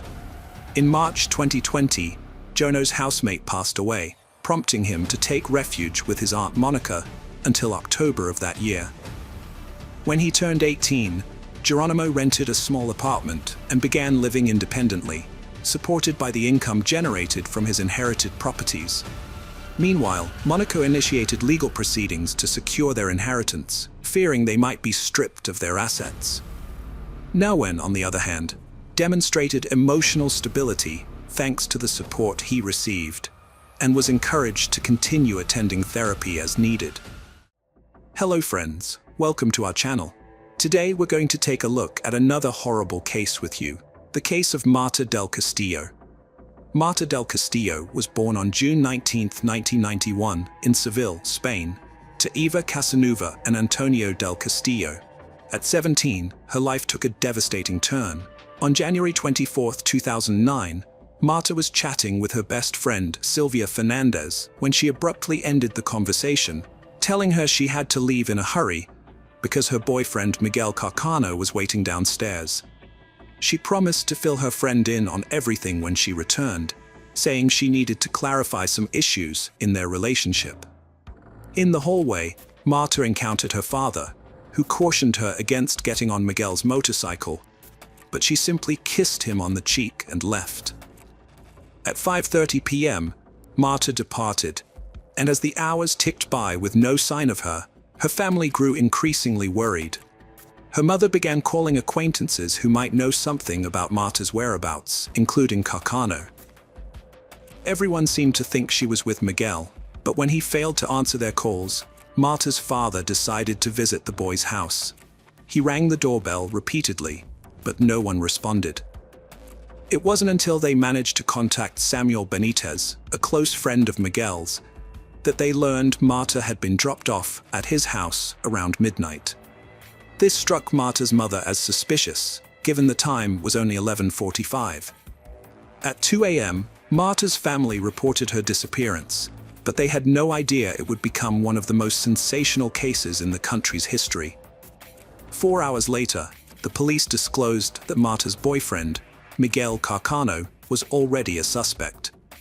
At 1:30 p.m., a third report was filed, but the police failed to act, leaving the family increasingly frustrated. It wasn't until 17 hours after the initial request for help, as stipulated by protocol, that the officers finally began searching for Marta. In the days that followed, the family took it upon themselves to gather statements from relatives and friends of the young girl. On January 27, 2009, the family held their first press conference, simultaneously launching a campaign to find Marta. The next day, approximately 2,000 people protested in Seville, demanding the young girl's safe return under the rallying cry, "We are all Marta." Another demonstration was convened on February 7th, drawing around 3,000 people. The case continued to captivate the nation, dominating television and newspaper headlines. After 21 days of searching, the police finally located Miguel Carcano on February 13th. The 20-year-old took full responsibility for the case, confessing that he had murdered Marta and dumped her body into the Guave River near his apartment. He also revealed a crucial detail: he did not act alone. He identified Samuel Benitez as one of his accomplices, claiming Benitez had helped dispose of the body. Benitez accepted culpability. Later, Miguel implicated Javier Garcia Marin, a troubled miner known as El Cuco, and Francisco Delgado, his brother, as well as his girlfriend Maria Garcia, as co-conspirators. All 5 were arrested. The subsequent interrogations yielded a wave of contradictions, while a thorough search for Marta's body in the river was simultaneously launched.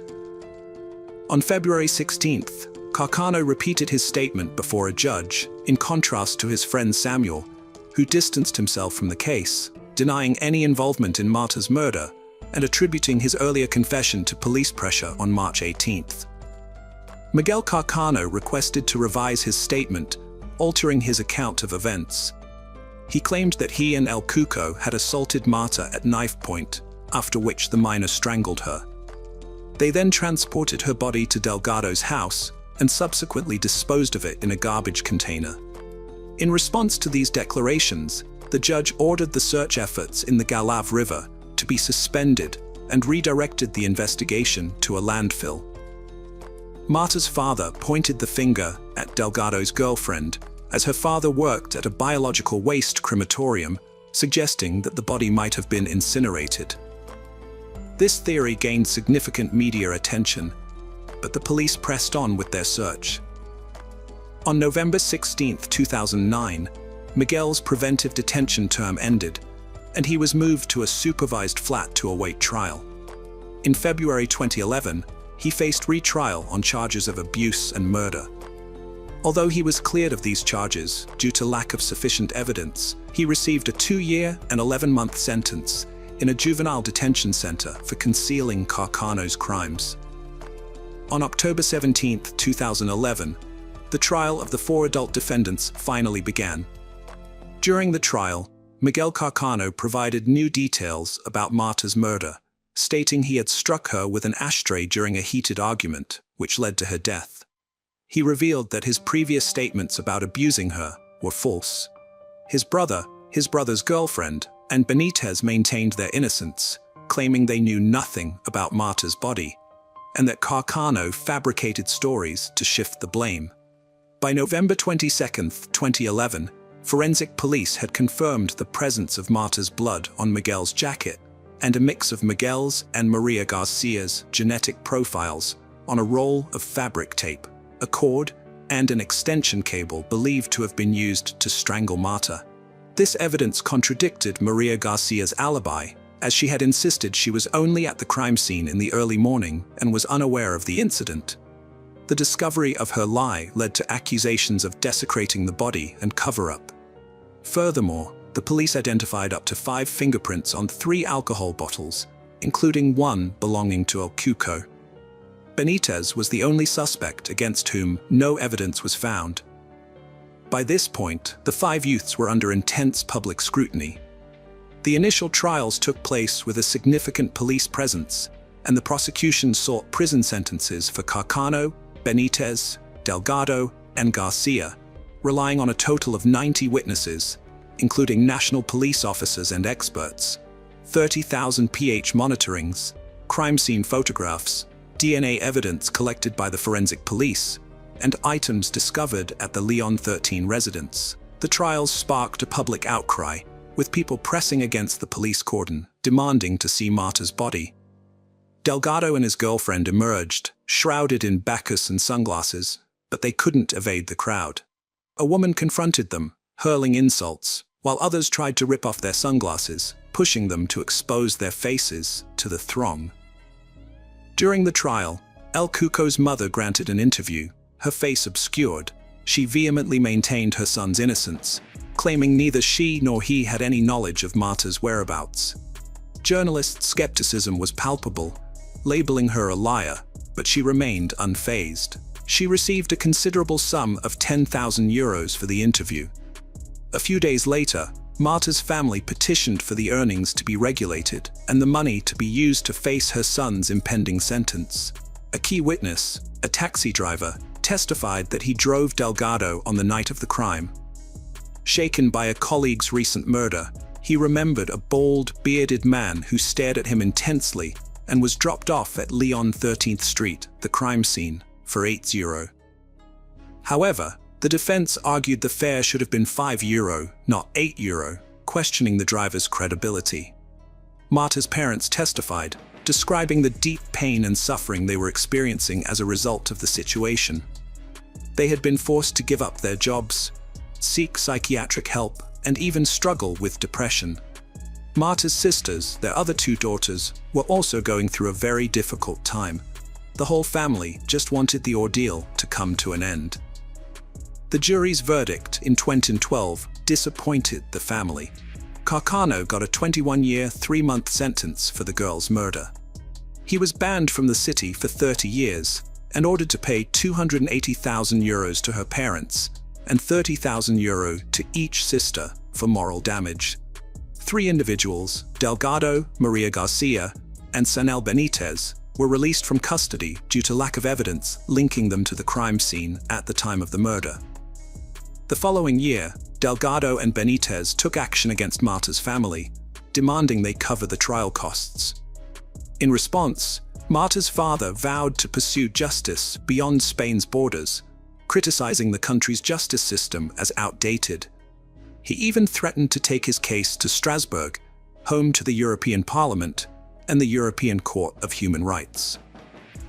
In December 2011, Marta's mother penned a heartfelt letter to Carcano, who was incarcerated at the time, pleading with him to end the anguish of not knowing the whereabouts of her daughter's body. She yearned for Marta to rest in peace in a place where she could visit, bring flowers, and converse with her. However, Carcano never responded to the letter. On January 24, 2012, 3 years after Marta's disappearance, widespread demonstrations erupted in cities and towns across Spain, demanding justice for the young girl. Incarcerated and facing threats from fellow inmates, Carcano later attempted to take his own life.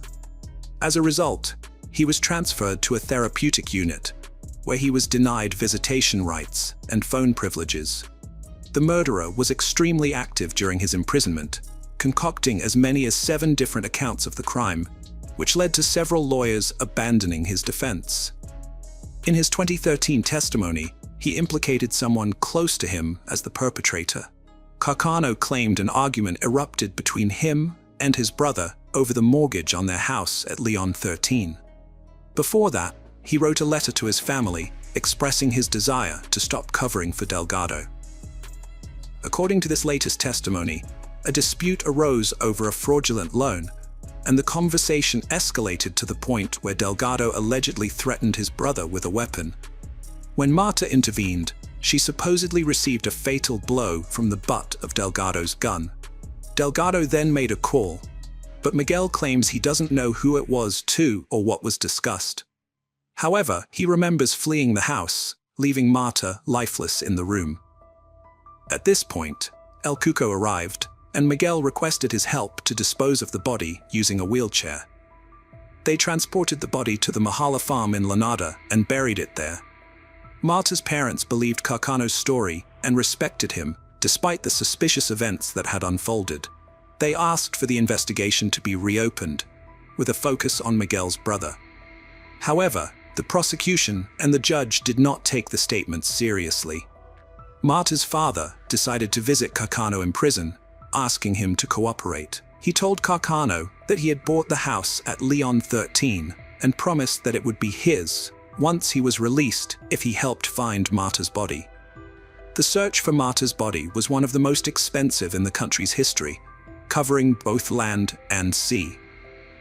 The initial search took place in the Guadalave River. However, when agents tried to recreate the events, several inconsistencies appeared.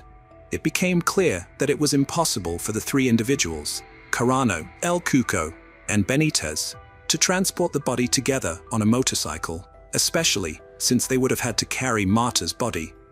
During the reenactment, the body fell to the ground as soon as the motorcycle started moving. After Carano made the claim that Marta's body had been dumped in a trash bin, a massive search operation was launched at the city's main landfill. Due to the significant time that had passed since Marta's disappearance, and the enormous amount of waste the landfill received daily, the search team estimated they would need to sift through around 40,000 tons of garbage to find any evidence.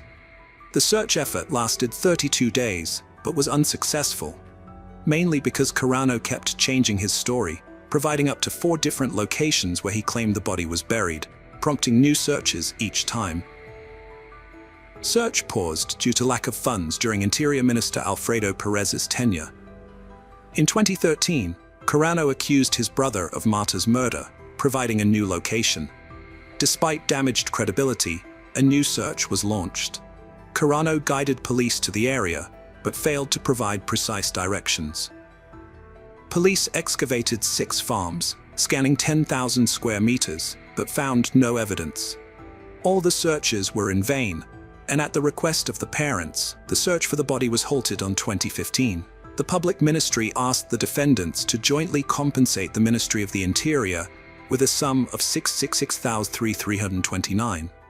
Oscar presented himself to Roselia, Marta's mother, as a criminal, but in reality, he was an infiltrator seeking a confession.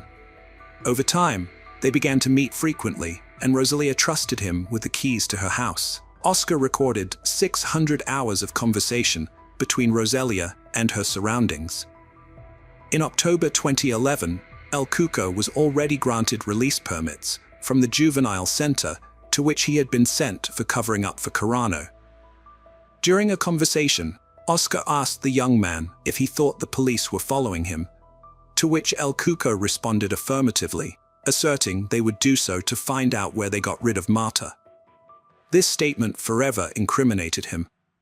After finishing talking, El Cuco immediately realized what he had said and quickly rectified, asserting he hadn't done anything, while Oscar played along as if he hadn't noticed. In other tapes, El Cuco mocked the police's efforts to find the body, and Rosalia discussed how inept the investigators had been for not auditing the calls from her mobile phone. Despite the hard work of the man, those 600 hours of recordings were never judicialized.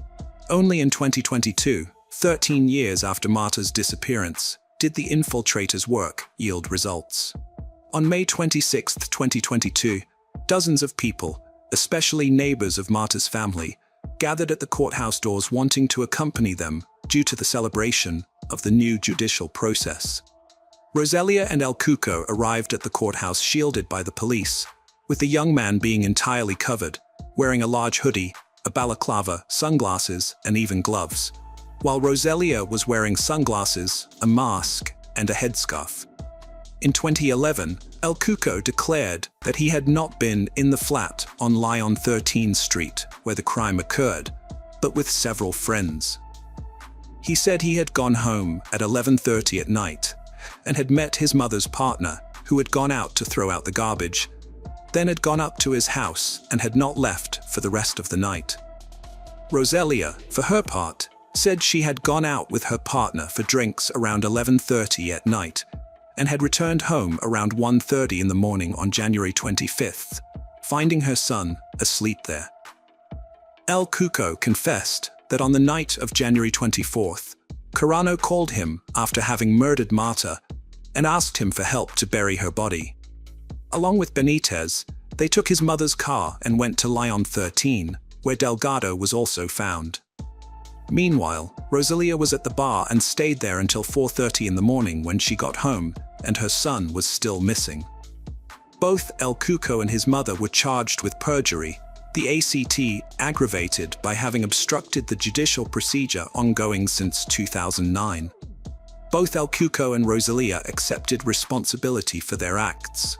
The trial was held, and the judge suspended all scheduled witness statements, leaving Marta's parents distressed as they had called Carcano to testify in hopes he would finally reveal their daughter's whereabouts. On June 9, 2022, both El Cuco and Rosalia were sentenced to 2 and 2 years in prison, and the judge also imposed a fine of €11,440 each and a civil liability payment of €30,000 to Marta's parents. However, they didn't care about the money. They still wanted just one thing: to find the body of their daughter.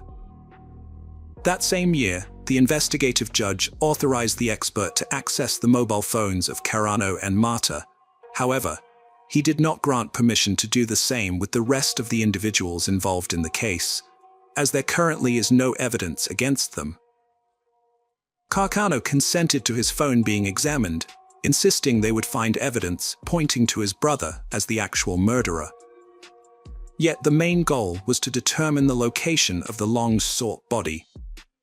Although looking for new leads in the criminal case was prohibited, the expert never submitted his findings, and thus the case was closed indefinitely in November 2022. 13 years after Marta's murder, the civil court decided to close the separate investigation for the search of the body, deeming the legally stipulated investigation period as expired without any new significant discoveries.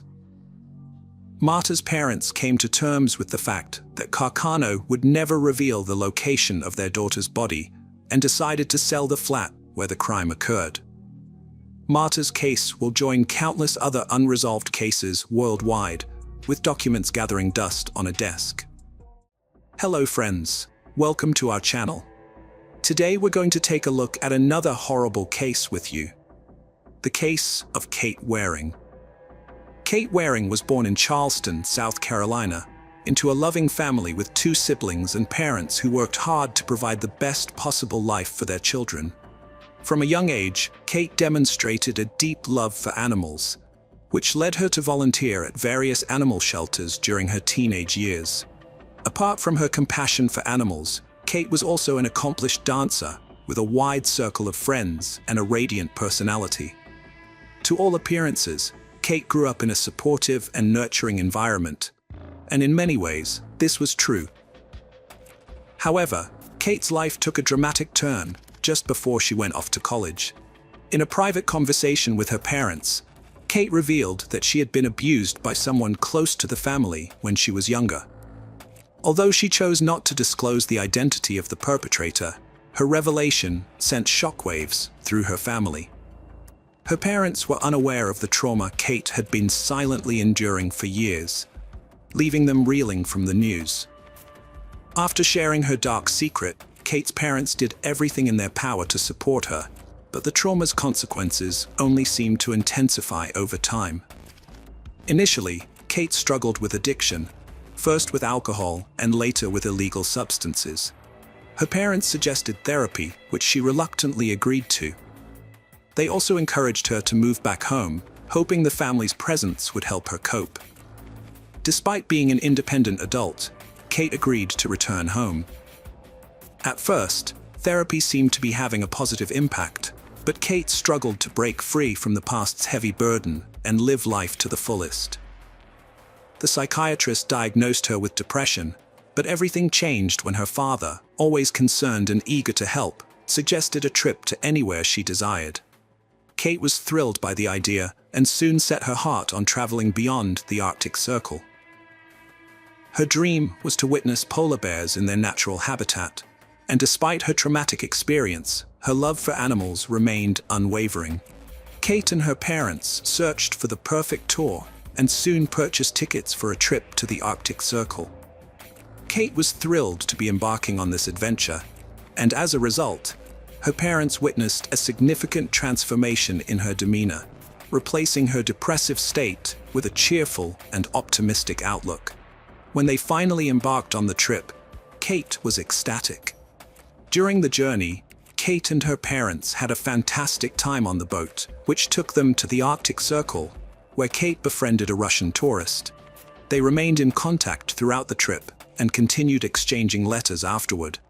Kate developed strong feelings for him, and eventually, after returning home, she decided to visit Russia. Upon arriving, they reunited, and she even contemplated staying longer in the country, but due to visa problems, Kate was forced to return home. Despite this setback, it seemed that Kate had finally overcome her depression. Back home, she planned to resolve her visa issues and even started writing a book for her children. Her life was finally taking a turn for the better. On Saturday, June 12, 2009, Kate's life took a dramatic turn. Her family was away on a business trip, leaving her alone at home. Normally, Kate would call her father to reassure him that everything was okay, but this time, she failed to do so. Her concerned father tried calling her back, but there was no response. Given Kate's past struggles with alcohol and substance abuse, he asked someone to check on her at home. When the person arrived, Kate was nowhere to be found, but her bedroom light was still on, suggesting she might return soon. However, she didn't show up. Furthermore, Kate had left behind her essential medication, which she was supposed to take regularly.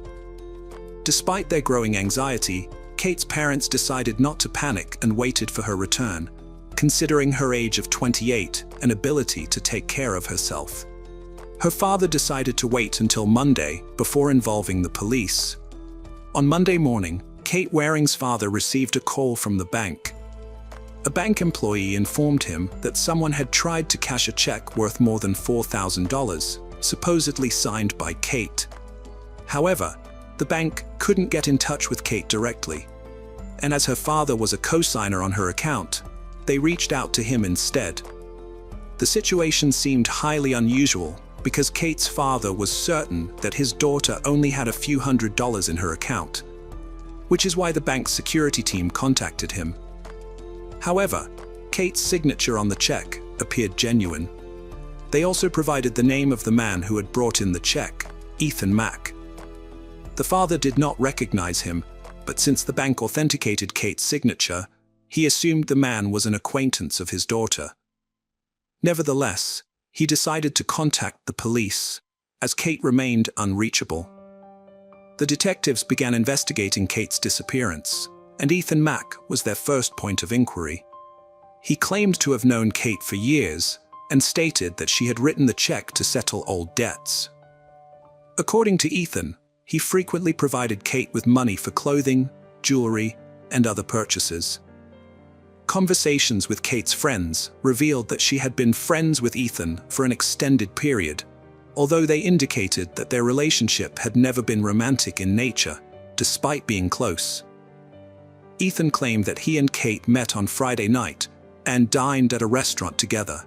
Afterwards, he drove her home and went about his own business. He even produced correspondence with Kate, which corroborated his account of their dinner. Ethan allowed the detectives to search his house, where he lived with his mother, as well as his car.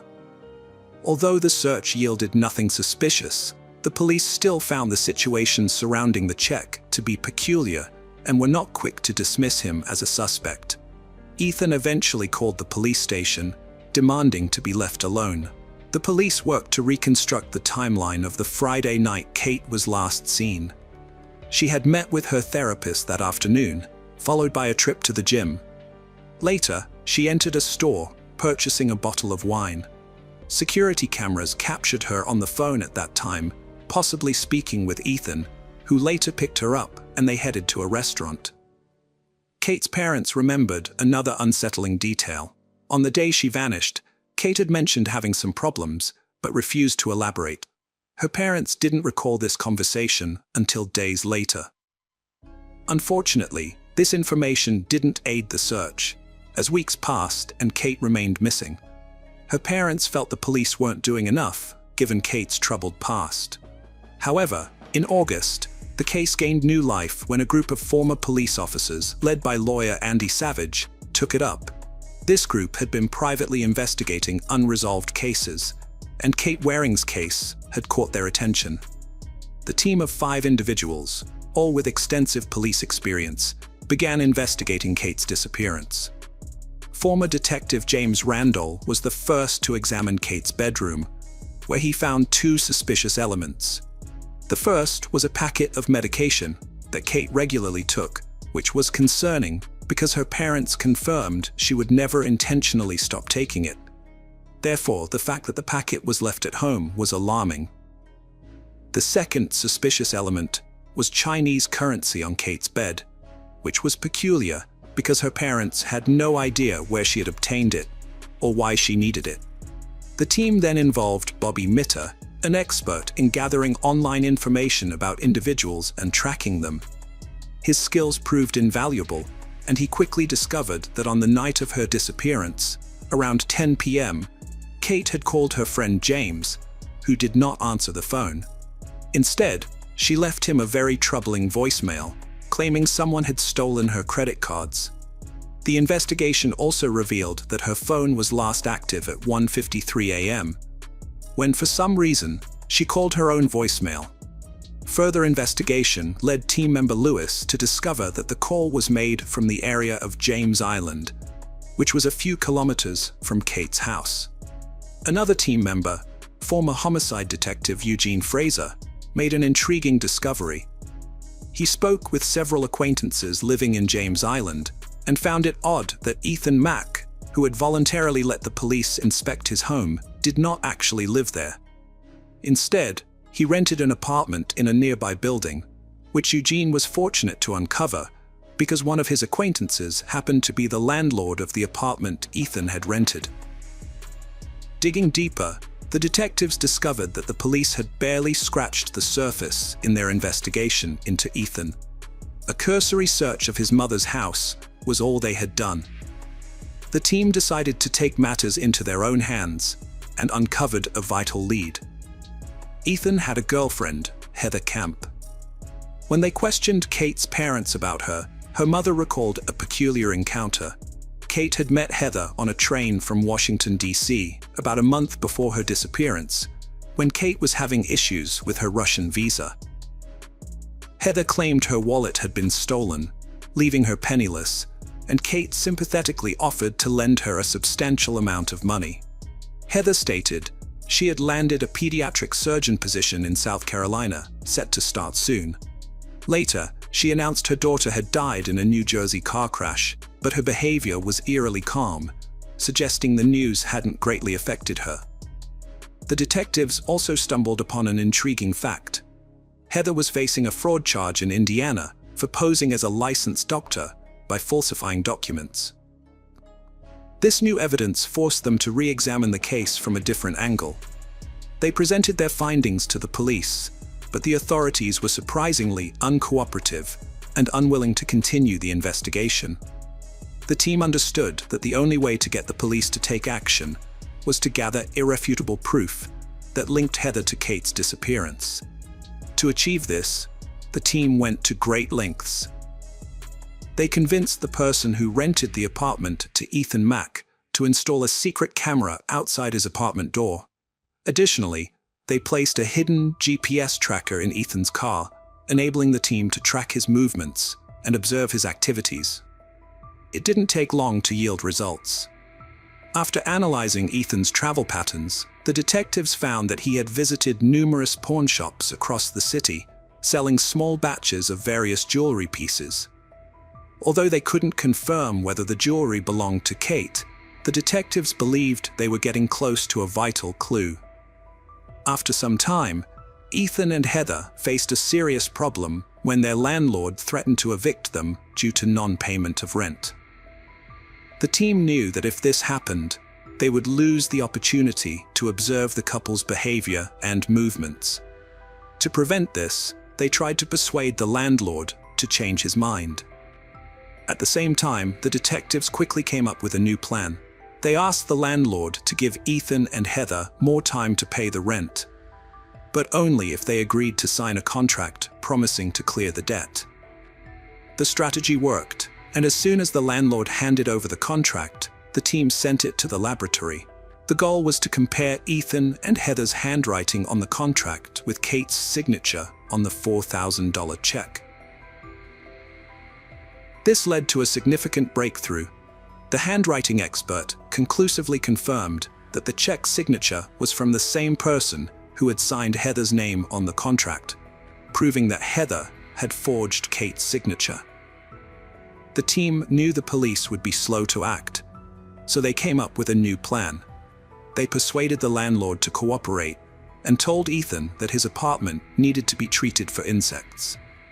The team leader wore an exterminator suit and went to the apartment with the landlord. They waited until Ethan left the apartment, confirmed by his car moving away from the house, before entering. However, they were met with an unwelcome surprise. Ethan was still at home. It turned out Heather was driving his car, but it was too late to abort the operation. The investigator had to improvise, insisting that fumigation was necessary and asking Ethan to wait outside while the chemicals were sprayed. Ethan, none the wiser, agreed and left. Meanwhile, the investigator carefully searched the apartment for any evidence linking Ethan to Kate's disappearance. He searched Ethan's backpack and found Chinese money, the same notes found on Kate's bed. This was their first clue. Unfortunately, no other potential clues were found. The investigator and landlord pretended to finish the treatment and left. The team needed to regroup and devise another plan. Upon reviewing the footage from the camera in front of Ethan's apartment, detectives identified a frequent visitor, Terry Williams, a neighbor of the couple. They suspected Williams might have information about Ethan and Heather's involvement in Kate's disappearance, so they took a bold step. The team offered Williams a substantial sum of money in exchange for information about his friend's actions regarding Kate. They brought the money to Williams's apartment, but were met with an unexpected turn of events. At the time of the offer, Heather was at her home, where she overheard the entire conversation. Apparently, there was a prior discussion between Ethan and Williams. When the detective approached Williams, Heather panicked. She frantically called Ethan, explaining the situation. The investigation team was caught off guard and spent the following days struggling to determine their next move. In a shocking turn of events, Williams unexpectedly reached out to the detectives and asked them to come to his home to talk. When the detectives arrived at his apartment, Williams was surprisingly open and honest. He told them that although Ethan and Heather hadn't directly confided in him, he had had his suspicions about their involvement in Kate's disappearance. Williams then handed over an iPod he had received from Heather shortly after Kate went missing, which he had assumed belonged to Kate. The detectives analyzed the iPod and were able to trace its ownership to Kate using its serial number. This discovery provided the final piece of evidence needed to reopen the case. This time, the authorities couldn't ignore the evidence and finally arrested Ethan and Heather. During the initial interrogation, Heather agreed to cooperate with the authorities in exchange for a lighter sentence. She claimed Kate's body was located on Watala Island, approximately 20 miles from her residence. A police search team scoured the area all day, but failed to find Kate's body. It became apparent that Heather had deliberately misled them. Andy Savage decided to employ a new tactic. Recognizing that Heather was likely directly involved in Kate's murder, he met with her and promised to help. Andy offered her a deal. In exchange for revealing the exact location of Kate's body, he would assist in getting her off the forgery charges. Heather, believing it was her only chance, agreed. She provided a detailed description of the location, indicating that Kate's body was still on the outskirts of Watala Island. The detectives, minus the police, decided to investigate the location without alerting the authorities. However, they faced disappointment and did not find Kate's body. The next day, they returned and made a discovery. They found the remains of the young woman. Although the forensic doctors could not determine the cause of death, the perpetrator soon began to confess. In August 2009, Heather signed a confession for murder, obstruction of justice, and bank check forgery. It was discovered that she had been committing fraud for years and had targeted Kate as her next victim during a trip from Washington. Later, she met Ethan and began a relationship with him. Ethan's trial began in October 2010, during which the prosecution presented Heather's testimony to reconstruct the events surrounding Kate's disappearance.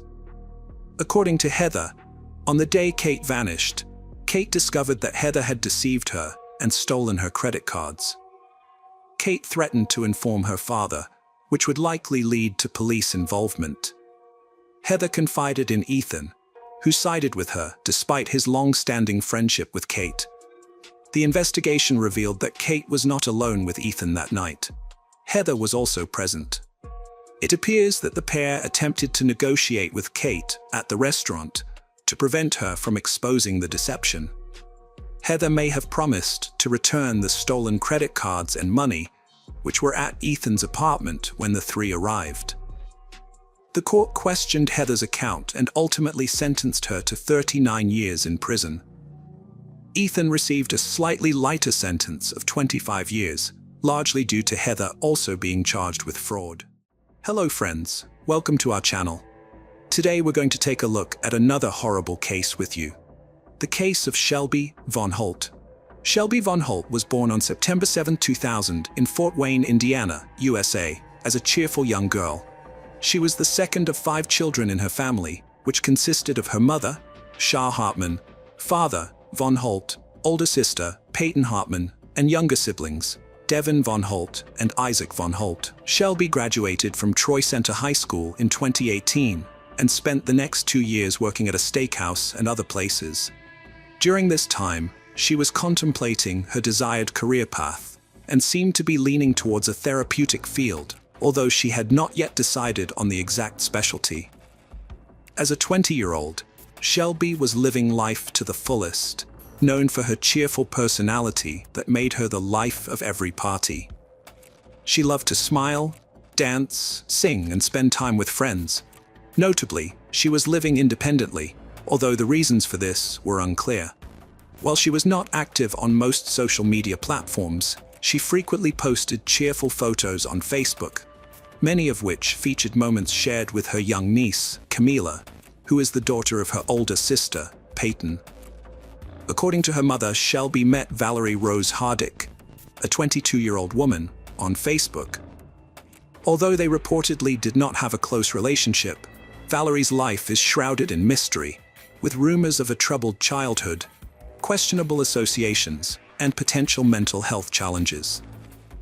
On June 20th, 2021, at 6:48 p.m., a 911 dispatcher received a distress call from a woman who managed to convey that she was injured and claimed Valerie shot her. Although it's unclear whether the woman provided her address or if the police traced the call, officers from the Fort Wayne Police Department arrived at Shelby's residence shortly after. Upon arrival, the officers forced entry into the residence and found Shelby barely conscious, suffering from multiple gunshot wounds, and surrounded by a large pool of blood. One officer stayed with Shelby while the others conducted a protective sweep of the residence to ensure no other victims were present and that the perpetrator was not still inside. They did this while waiting for an ambulance and local firefighters to arrive. During this time, the officers attempted to provide first aid, and a surgeon asked Shelby if she knew who had shot her. Shelby identified Valerie as the attacker. Emergency medical personnel soon took over Shelby's care, rushing her to the nearby hospital, where she was in critical condition, but still alive. Meanwhile, Shelby's family was informed of the incident, and Fort Wayne Police Department officers began gathering evidence from her home. A doorbell camera was a significant piece of evidence, and after reviewing its footage, a person of interest was identified, though details were not publicly disclosed at the time. In a remarkable coincidence, a disturbing incident took place the day after Shelby's critical injury, approximately 50 kilometers away in Ohio. At around 10:30 a.m., the local police department received multiple calls about a suspicious-looking young woman lurking around a convenience store at a gas station. According to eyewitnesses, she had been wandering around the store and near the gas pumps for about an hour, seemingly trying to catch a glimpse of customers' credit card numbers as they made their purchases. Furthermore, the police had already received a prior call from a man who reported seeing the same woman earlier at the convenience store, claiming that she had pointed a gun at his back.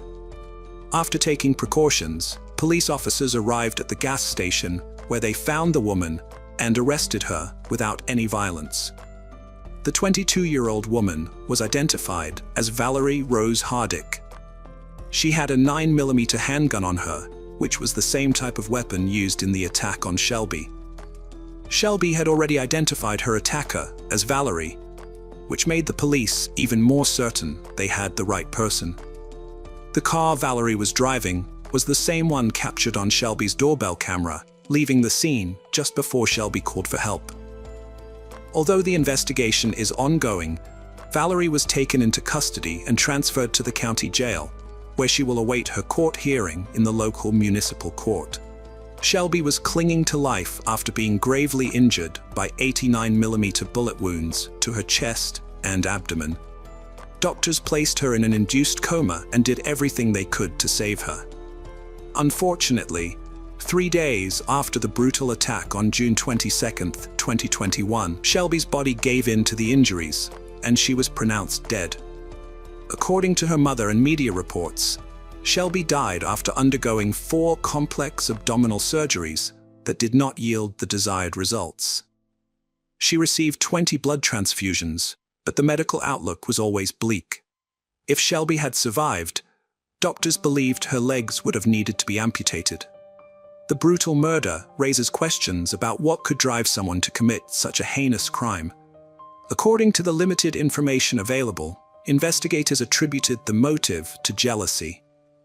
It is alleged that Shelby was dating a man who Valerie was strongly attached to, although his identity was not revealed. Valerie was charged with criminal assault and aggravated threats. Initially held in Ohio on a $100,000 bail for threatening a man with a firearm at a gas station, Valerie was later transferred to Allen County to face charges for Shelby's murder. Shelby von Holt's remains were memorialized in a private ceremony at a funeral home on June 29, 2021, and then cremated.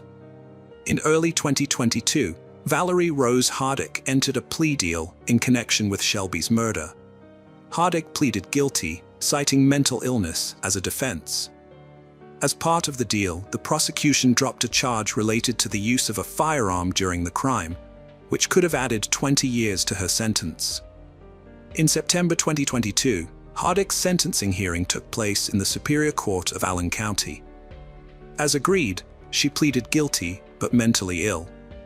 During the hearing, her defense attorney presented mitigating circumstances, including her difficult upbringing, marked by her stepmother's death, abuse by her stepbrother, and a history of mental health issues. However, the prosecutors emphasized the jealousy motive behind Shelby's murder and highlighted Hardick's criminal history, which had escalated over time. They also noted that Hardick was on probation at the time of the murder, having been part of an alternative program due to previous charges. Throughout the hearing, Valerie's behavior was inconsistent. At times, she seemed coherent and fully aware of the situation, but at other moments, she appeared nervous, distracted, and even smiled at Shelby's family. Despite this, she answered the court's questions accurately. Although the exact content of her statements was not specified in media reports, it was noted that she never expressed remorse or apologized to Shelby's family. Shelby's parents, on the other hand, poignantly conveyed their profound loss during their victim impact statements. Shelby's father reminisced about his daughter's love for symbolic icons like peace signs and how she was still finding her way in life at the time of her murder. He reflected on Valerie's demeanor during her guilty plea, stating that her voice conveyed a lack of remorse. The grieving father asserted that by admitting to intentionally killing Shelby, Valerie seemed to take pride in her crime, which demonstrated a clear lack of regret. Toby expressed his belief that there was more to the story behind Valerie's motivation for killing Shelby than just jealousy, and he referenced the defense's argument about Valerie's mental health issues. Shelby's father pointed out that many people in prison have mental health issues, and he vowed to continue seeking answers about the tragedy. In a heartfelt reflection, Toby noted that there were two tragedies in this case.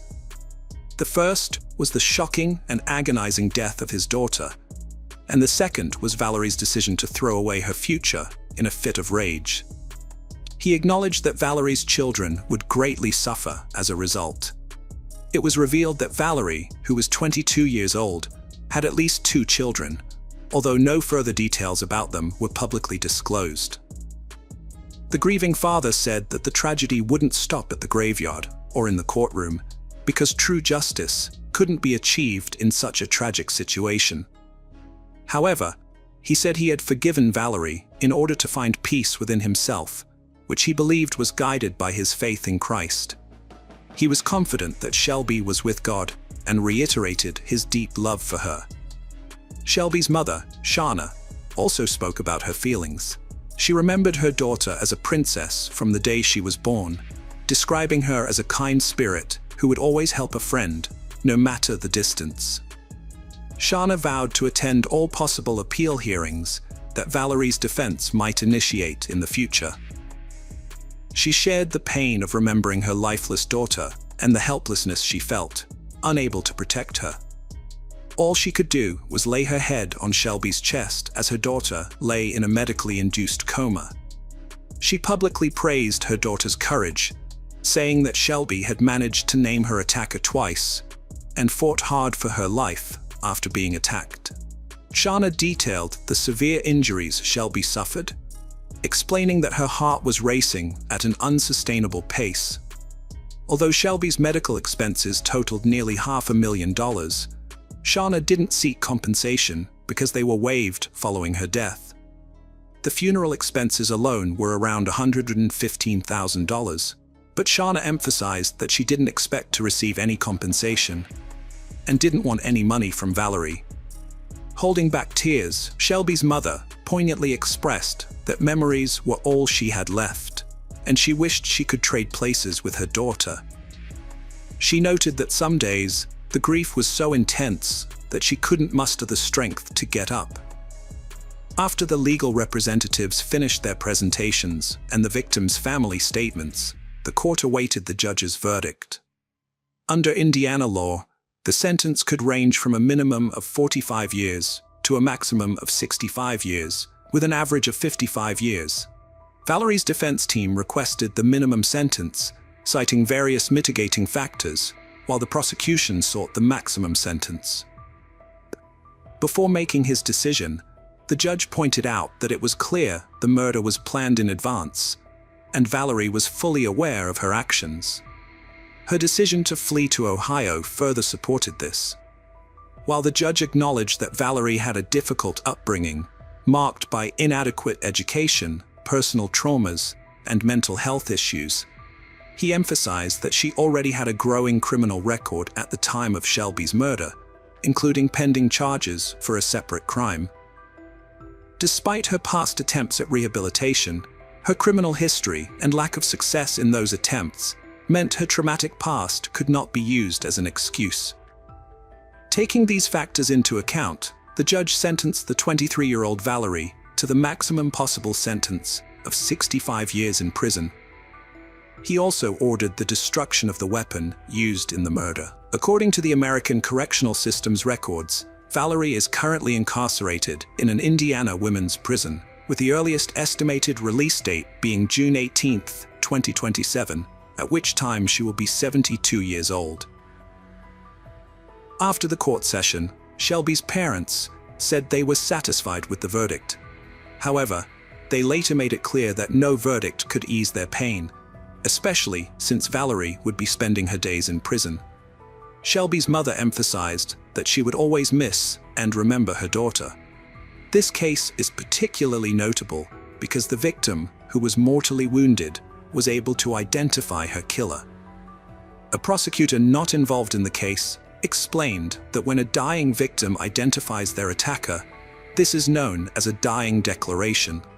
These statements provide a crucial lead for detectives and are the only exception to the hearsay rule in court trials, ensuring that the most reliable evidence is presented. The prosecutor also stressed that dying declarations are admissible in court because they tend to produce more trustworthy statements, given the immense pressure and tragic circumstances surrounding them. Hello friends, welcome to our channel. Today we're going to take a look at another horrible case with you. The case of Sony Millbrook. Sony Millbrook was born in Memphis, Tennessee, USA on February 15, 1981. She grew up in a close-knit family with 2 sisters, 3 brothers, and a large extended family, which allowed her to form a strong bond with her cousin Jenny during her teenage years. In 1998, at the age of 17, Sony became a popular student at her high school. The same year, she met Lelth Moody, a man in his 20s, and began a romantic relationship with him. Unfortunately, the relationship turned out to be abusive, and Elth's violent behavior left visible marks on Sony's body. Despite this, they had 4 children together, 3 girls and a boy named after Elth. A year later, in 1999, Sony's mother noticed a bruise on her chest. Sony confessed that the bruise was caused by her friend Leith, who was controlling and often tried to isolate her from her friends and family. In the same year, Sony moved into an apartment in the Fraser neighborhood of Memphis. However, her new home was soon vandalized, with furniture slashed, clothes missing, the television destroyed, food smeared on the walls, and personal hygiene products scattered everywhere, including down the stairs. On the mirror, someone had written, "Kiki loves you" in red nail polish, with Kiki being Leith's nickname. On October 31, 2000, Sony, her cousin Pamela, and Leith went to a bar called Mirage. While they were there, Leith slapped Sony and threw a drink in her face. Sony and Pamela left the bar and sat in the car, where Sony was visibly shaken and trembling. She asked Pamela to take her home before Leith arrived. Once home, Sony locked and chained the door. An hour later, Leith showed up, yelling and banging on the door. Pamela finally got Leith to leave by threatening to call the police. After Sony calmed down, her cousin left her alone at home. However, later that evening, Pamela got a call saying that Sony was in the hospital. Somehow, Leith had managed to get into the house, and when Sony tried to end the relationship, he violently retaliated. He tore her clothes, beat her on the head, face, chest, arms, and thighs, leaving her with bruises all over her body, a loose tooth, and even temporarily losing consciousness after being choked until she passed out by Leith Moody. Not long after, Sony discovered Leith Moody's birth control pills in her apartment, and he assaulted her again. By late 2008, when Sony was 27, she was working at a Christian academy. She was a reliable employee who always arrived on time, so when she missed work or requested time off, it was usually for significant reasons. One day, she called her employer to say she couldn't come in because her face was badly bruised, and she didn't want the children to see her like that. The director allowed her to wear sunglasses inside the academy, and Sony confided in her boss about how her boyfriend had once chased her in his car, trying to force her off the road. Leith Moody's violence wasn't limited to Sony and their children. In April 2008, he was found parked in an SUV with a firearm, despite being prohibited from possessing one, as a convicted felon. He had already served 2 years in prison for theft, and another 3 for drug possession with intent to sell. On October 6, 2008, the situation between Sony and her boyfriend Leith reached a crisis point. After failing to show up at the academy, Sony sent a distressing text message to her boss at 5 p.m., stating that Leith was holding her hostage in her own home and had been beating her all day. She provided her address, prompting her boss to alert the police. 2 officers responded to the call and arrived at the residence. When they knocked on the door, it was locked from the inside, and there was no response. The fire department was called to break down the door, and upon entering the apartment, the officers saw Leith jumping out of an open window at the back of the apartment. Sony stood in the hallway, visibly distraught and unable to speak. Her 4 children were with her, creating a heart-wrenching scene. Her face and neck were covered in bruises and scratches. Once she calmed down, Sony recounted the events that had unfolded. She and Leith had started arguing, and he had refused to let her leave the house. Sony explained that they had not answered the door earlier because Leith had forbidden her or the children from approaching it or the windows. He had even hurt one of their children by grabbing him and had prevented her from taking him to the hospital. Sony detailed the physical and verbal abuse she had suffered at Leith's hands, including being choked with a baby blanket until she lost consciousness. When the police arrived, Leith had threatened to suffocate her again, vowing to kill her next time. Although the officers searched the area, they were unable to find Leith. Sony and her children eventually left the house in her car. 3 days after the incident, Sony applied for a restraining order against Leith, fearing for her life and wanting to prevent any further contact with him. However, she failed to attend the court hearing on October 23rd, which meant the protection order was never granted. 6 months later, on March 10, 2009, Sony and Leith were still in contact. On that day, Leith was supposed to pick up the children for a doctor's appointment, but instead, he started a fight with Sony, accusing her of having a new boyfriend. The argument quickly escalated, with Leith slapping her, pulling her hair, and yelling death threats as she tried to escape. Sony managed to break free and ran out of the apartment, with Leith chasing after her. He didn't catch her, but instead grabbed their youngest child, an infant, and drove off at high speed. A police patrol, responding to the domestic disturbance, arrived just as Leith was fleeing. The officers attempted to stop him, but he evaded them and escaped. By early 2010, Sony, then 28 years old, was studying at Southeast Tennessee Community College. Her 5th child was 9 weeks old and in fragile health, requiring her to stay home and care for him. In January, Sony and their children moved into the Budget Lodge Motel in Memphis. On the very day they moved in, their arguments were so loud that the motel staff intervened, as they were disturbing other guests. Unfortunately, peace remained elusive, as their fights continued to disturb the neighbors and the management with excessive noise. On January 22nd, a hotel security guard witnessed Leith in a highly agitated state when he arrived at high speed in Sony's car. He began shouting at her while she stood on the second-floor balcony with their children.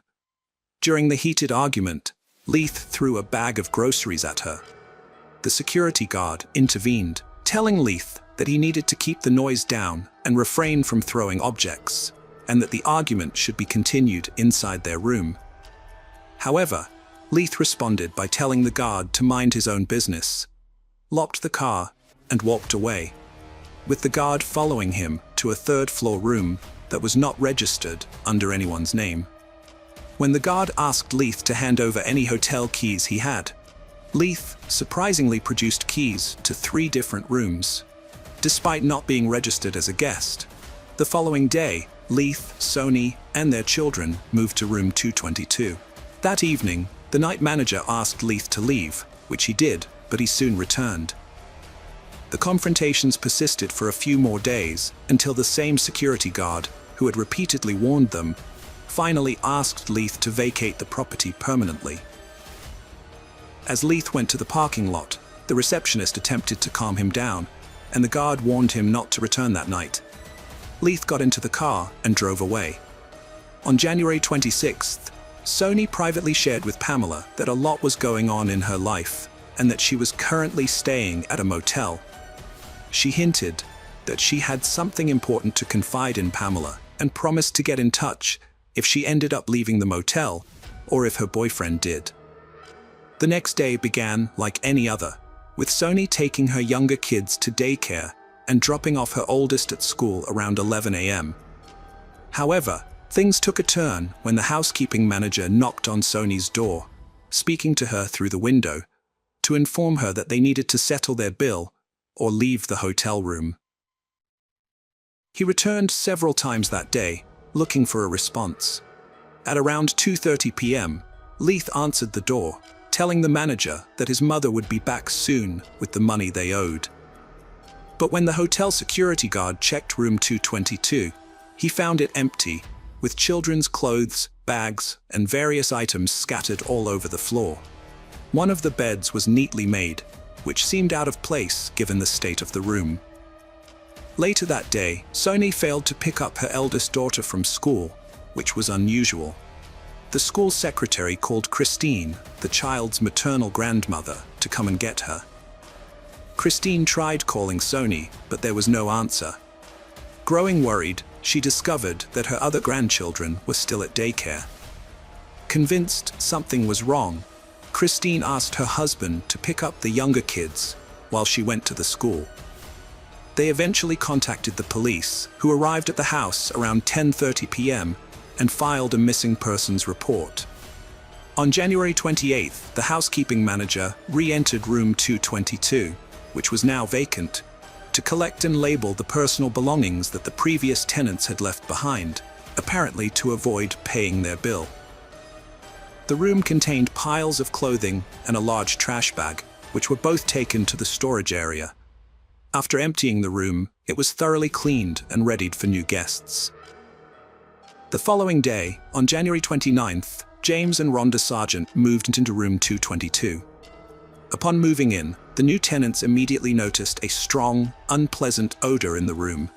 They attempted to mask it by burning incense, but this effort was unsuccessful. During their search for the source of the smell, they discovered that the previous tenants had also tried to hide it, as evidenced by the scented tissues they found stuck in the tiles and ceiling vents. The smell was most pronounced when someone sat on the bed. On January 29th, the Memphis Police Department's Missing Persons Unit visited the hotel to ask about Sony's whereabouts, as it was the last place she was seen. However, the officers did not search room 222. Leith was found on February 2nd at around 7 p.m. in Sony's car, which was parked at a shopping center. He was arrested for stealing the vehicle and held in police custody for 48 hours. During that time, he was questioned about Sony's disappearance. Leith said the last time he saw her was on January 26, when they met at 7 a.m. in the hotel parking lot, went to the room, were intimate, and then went back outside. According to Leith, Sony let him take her car keys because she planned to use her social benefits and a school loan to buy a new car. However, investigators discovered that Leith had actually been staying at a different hotel, making it unlikely that he spent nights in the car, especially considering the snow during that period. On February 3rd, police found a debit card with Sony's name, along with several recent purchase receipts inside the car. On the same day, police examined the clothes that had been stored at the hotel, searching for DNA or other evidence, but they found nothing. This lack of progress added to their frustrations, and as a result, Leith had to be released due to insufficient evidence linking him to Sony's disappearance. Meanwhile, Sony's cousin and her mother had the painful task of going to the hotel to collect Sony's belongings. Sony's cousin had a terrible premonition, but unfortunately, she did not find anything to support her feelings.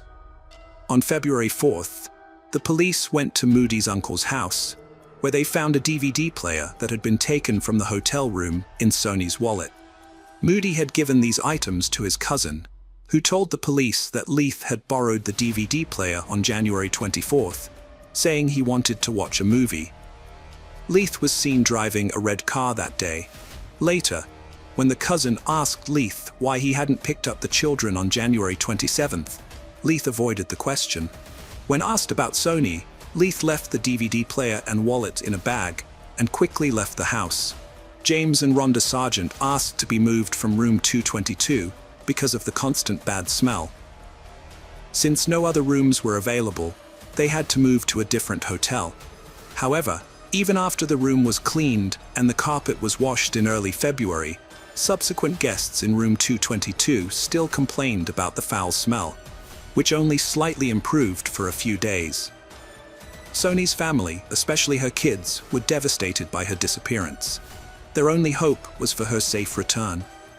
On February 4th, homicide detectives visited the hotel where Sony was last seen. By then, her room had been occupied and cleaned at least 3 times. The detectives didn't enter the room, but asked the staff if they had noticed anything unusual, and all said no. On February 7th, James and Rhonda, probably relatives or friends of Sony, returned to the hotel and changed rooms 3 times, including one night in room 222, which was the same room Sony had stayed in. They told the management that the rooms still smelled bad. In March, a deeper cleaning of room 222 was carried out, including the carpets, bedding, bathroom curtains, and window drapes. But to everyone's surprise, the smell didn't go away. It got stronger. The manager talked to the security guard about the issue, and during their conversation, they remembered that Sony had vanished at the end of January. The guard recalled the events from that time and suggested that the manager check room 222 for signs of blood or cleaning products. 10 minutes later, the manager returned and asked the guard to come with him. What they found was horrifying. The 2 men walked into the room to find that the manager had removed the mattress from one bed, leaving only the frame behind. The lower part of the bed frame had a built-in enclosure, which prevented the space underneath from being used as a storage area. However, when they lifted the box spring, they discovered a large empty space that could conceal anything. As they peered through the solid edges of the frame, they stumbled upon a gruesome sight, a decomposing body. They immediately called the police, who arrived at the scene shortly after. Upon inspection, the bed frame was found to have marks all over it, with 2 broken wooden areas near the headboard. A towel and a cloth bag were discovered between the legs of the body, which was dressed in a shirt, but was naked from the waist down. The autopsy conducted by the forensic team revealed that the cause of death was strangulation using a coaxial cable. The cable was wrapped around the victim's neck, under one arm, around the chest, and ended at the back. According to the forensic examiner, it would have taken at least 2 to 3 minutes of continuous pressure to cause death. DNA analysis matched Sony's genetic profile, which included female markers. Additionally, male genetic material was found on 5 parts of the cable. The main theory was that Sony was already dead when she was reported missing, and that Leith had used the coaxial cable from the DVD player he had borrowed from his cousin, suggesting premeditation. Leith was detained by the police shortly after, although not for the discovery of Sony's body. He was arrested on a separate charge of possessing a firearm, despite a prior felony conviction. Despite this, he was considered a person of interest at the time of his arrest, as he was the last person seen with Sony alive. Furthermore, he was found in Sony's car when he was arrested and taken to the detention facility in Mason on March 18th. The police have launched an internal investigation to find out why the case took such an unusual turn. They acknowledged that the family deserved answers and explained that despite their eagerness to solve the case, the officers had taken a wrong turn that led them away from the room. The police also stated that they had never dealt with a situation like this before, saying that the discovery was more astonishing than fiction and highlighted the tragedy of domestic violence. However, they regretted that the room had been cleaned and rented out multiple times since Sony's death, which made it difficult for them to collect evidence. Rhonda, one of the first tenants to occupy the room where Sony's body was found, expressed skepticism about the police explanation when she spoke to the media. She pointed out that if the officers had asked to enter the room during their January visit, she and her husband would have let them in. Rhonda argued that unlike her and her husband, the officers should have been able to recognize the smell of a decomposing body and found Sony much sooner. Finally, the time arrived to bid a loving and dignified farewell to Sony. On March 24th, her funeral took place. Following her death, Sony's children were placed in the care of her sister and brother-in-law. By April 1st, they had begun the process of obtaining legal guardianship of the children. She acknowledged that while the children were the primary victims of the tragedy, the lives of all family members were severely disrupted. She vowed that although she couldn't bring her sister back, she was resolute in providing for Sony's children, ensuring they received the necessities like food, clothing, and toys, and keeping them together as a family unit. Sony had benefited from a social program that refilled her debit card for grocery purchases on a regular basis. Shortly before her disappearance, the card was replenished as part of her tax refund. The police were able to track the card's movements, which led them to Leith, who was found with the card. Their investigation showed that the card was used on February 1st, 4 days after Sony went missing, at a convenience store she regularly visited on the 1st of each month to withdraw cash using her electronic benefit transfer card. The police visited the store and asked the owner to share the footage from the 16 security cameras.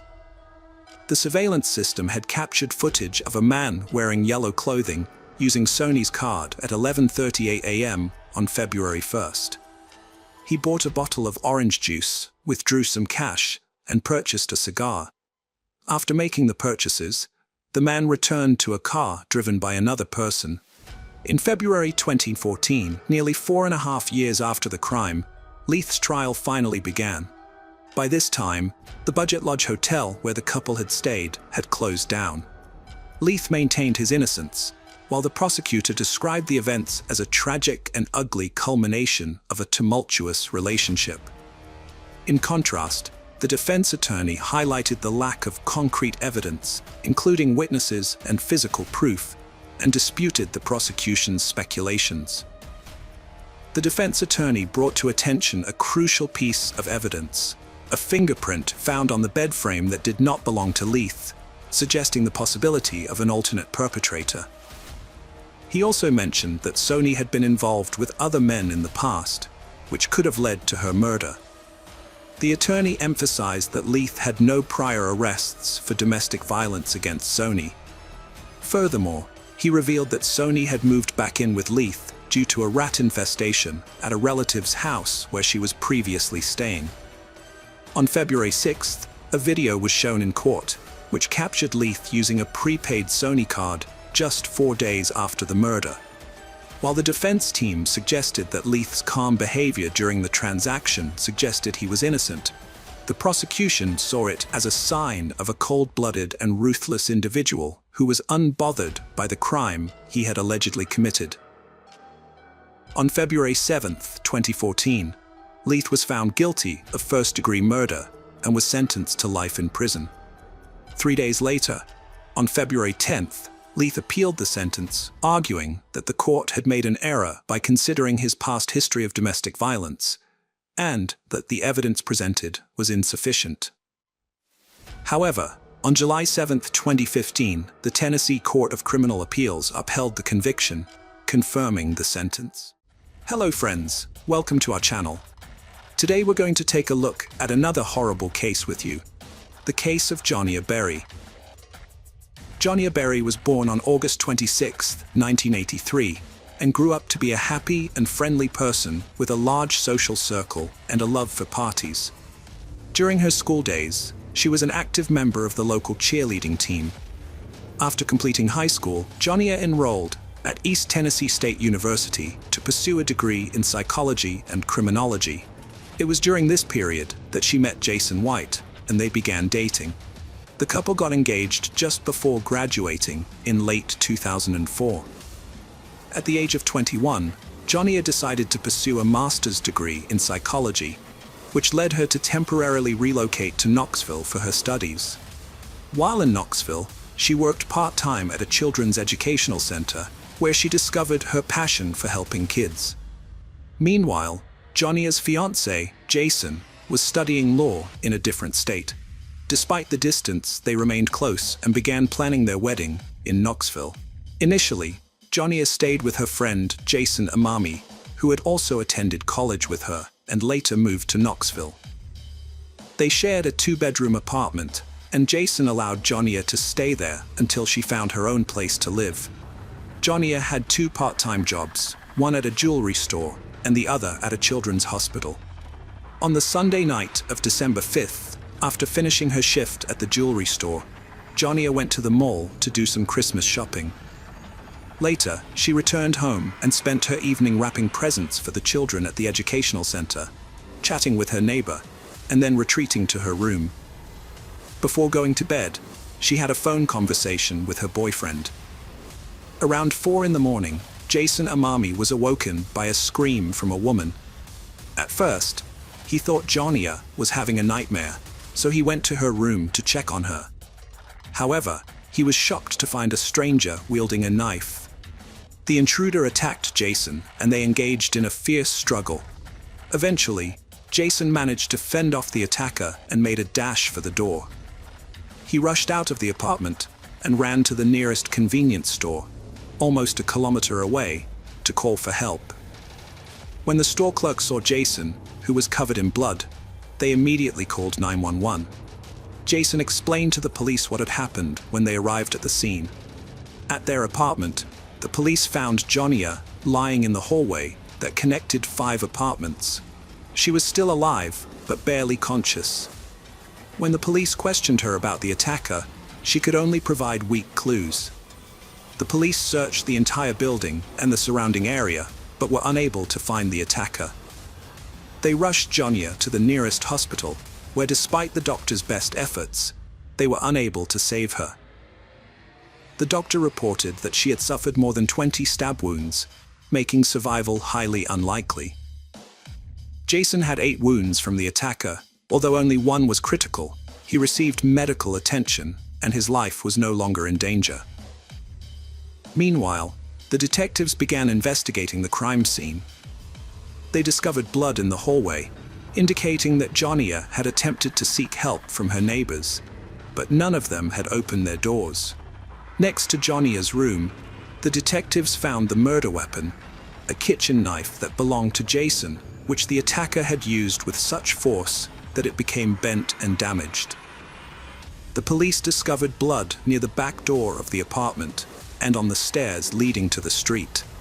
As Jason and Johnny had exited through the front door, detectives believed the killer likely escaped through the back door in Jason's room.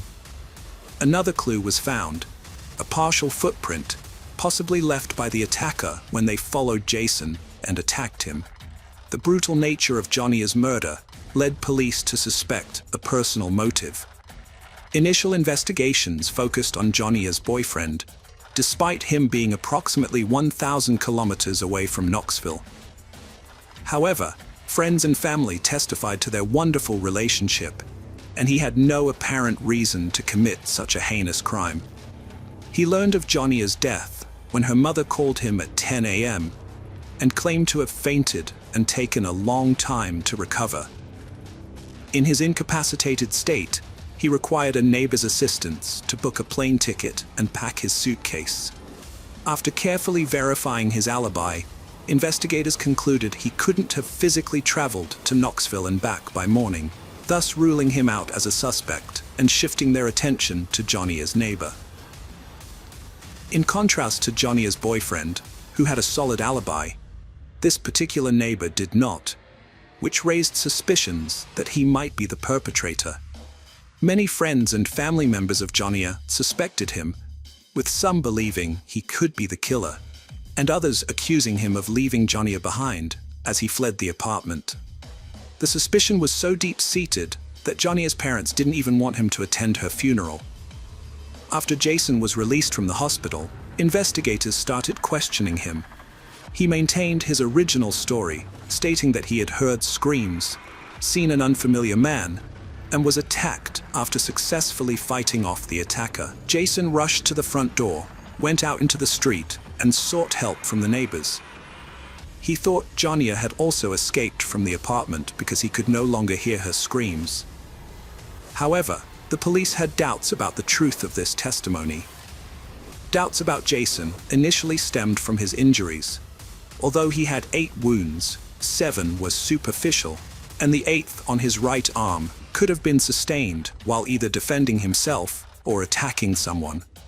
Furthermore, the absence of forced entry into the apartment suggested that the assailant might have already been inside.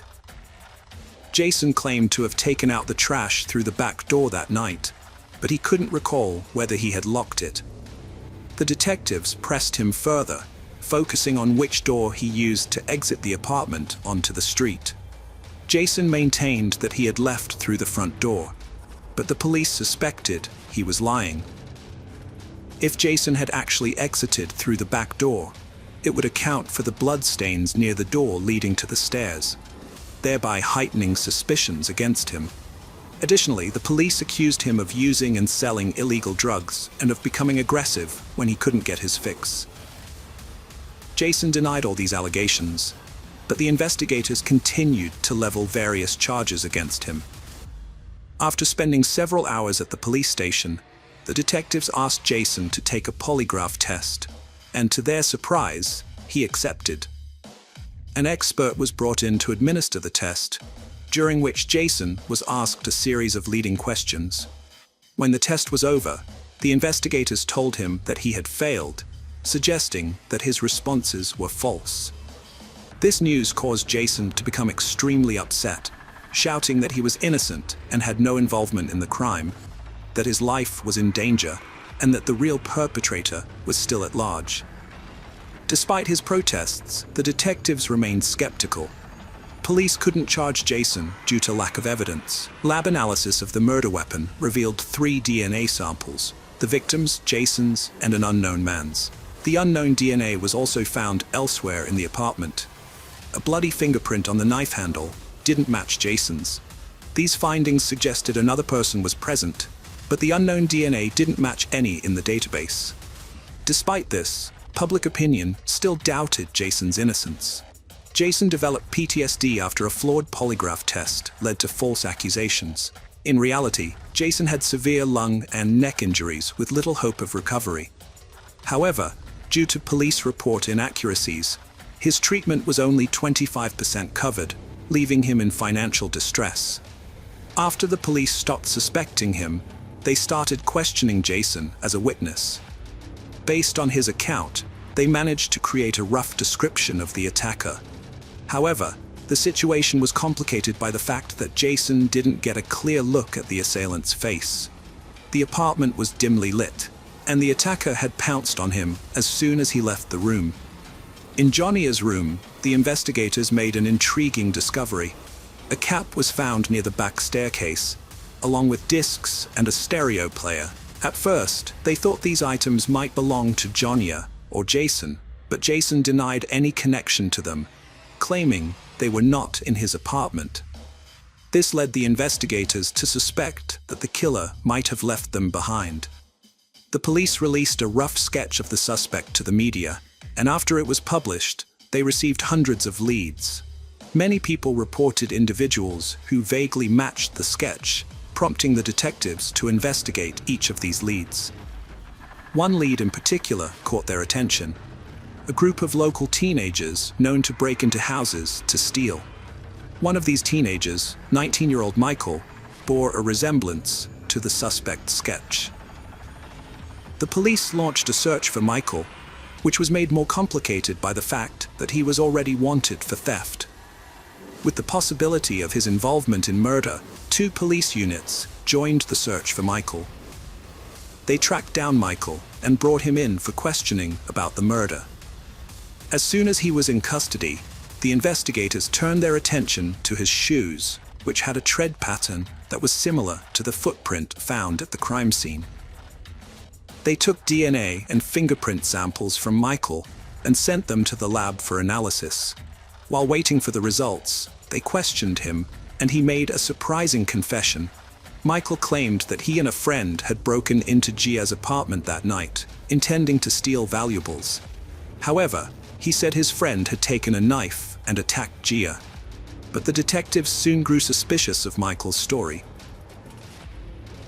The details he provided didn't match the evidence they had collected, and there was no sign of 2 strangers at the crime scene. The lab results only added to their doubts. Michael's DNA and fingerprints didn't match those found at the murder scene, and his shoes didn't match the tread pattern found in Gia's room. In the end, the police concluded that Michael had made up the whole story. It may seem strange, but it's not uncommon for people to falsely confess to high-profile crimes, often to get attention or a reward.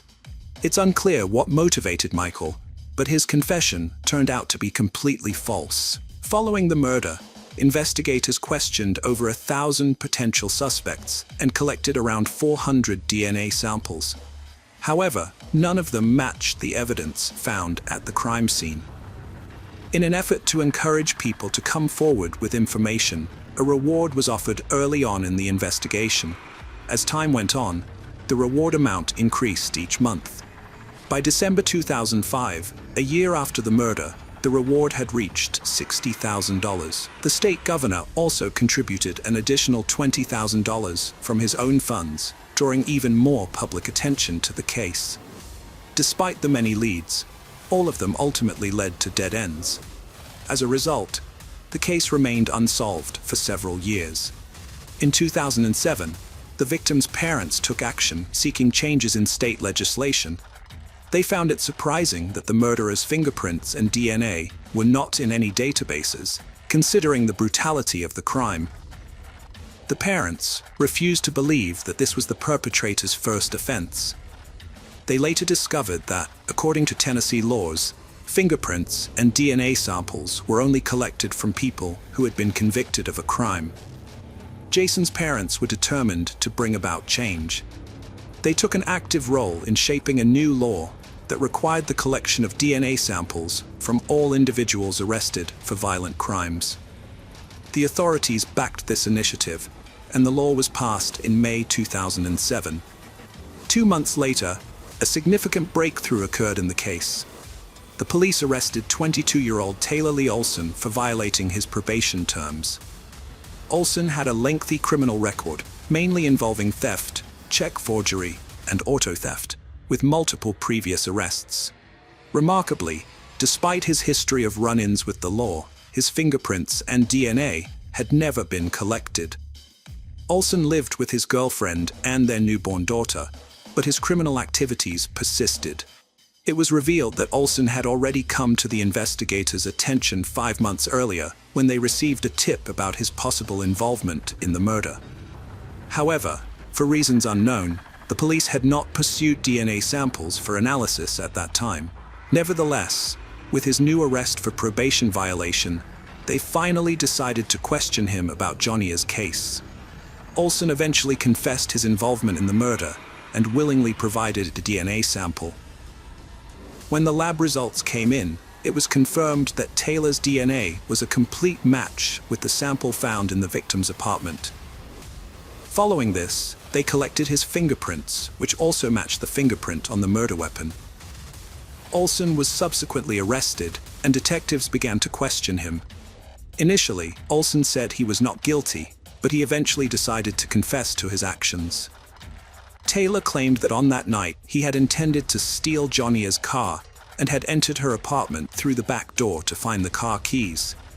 When he entered her room, she woke up and began screaming.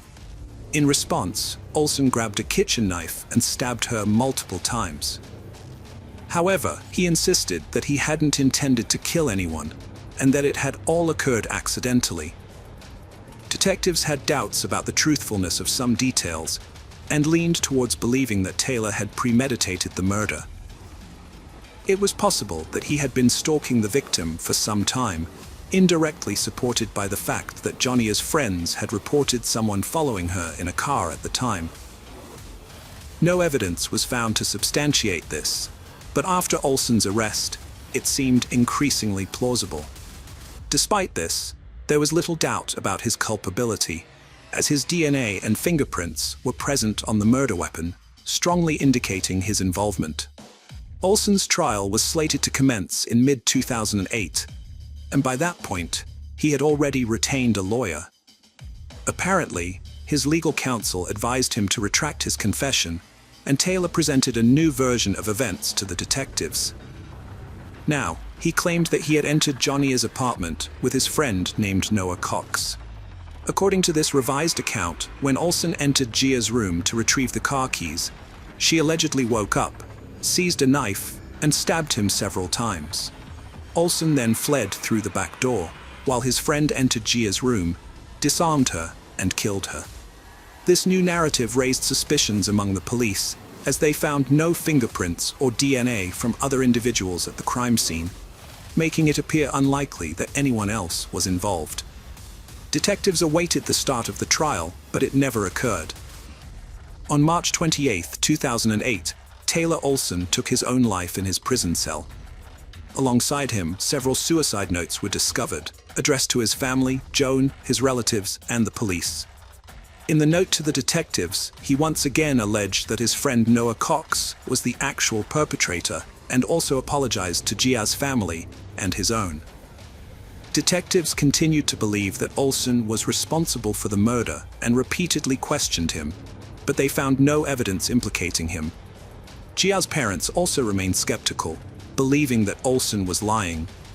In their view, if Taylor was truly innocent, he wouldn't have taken his own life. It seemed more likely that he simply did not want to spend the rest of his life in prison. Furthermore, for several months following his initial confession, Olson had consistently maintained that he had entered the apartment alone and that there was no one else with him. The sudden change in his story to shift blame onto his friend raised further doubts.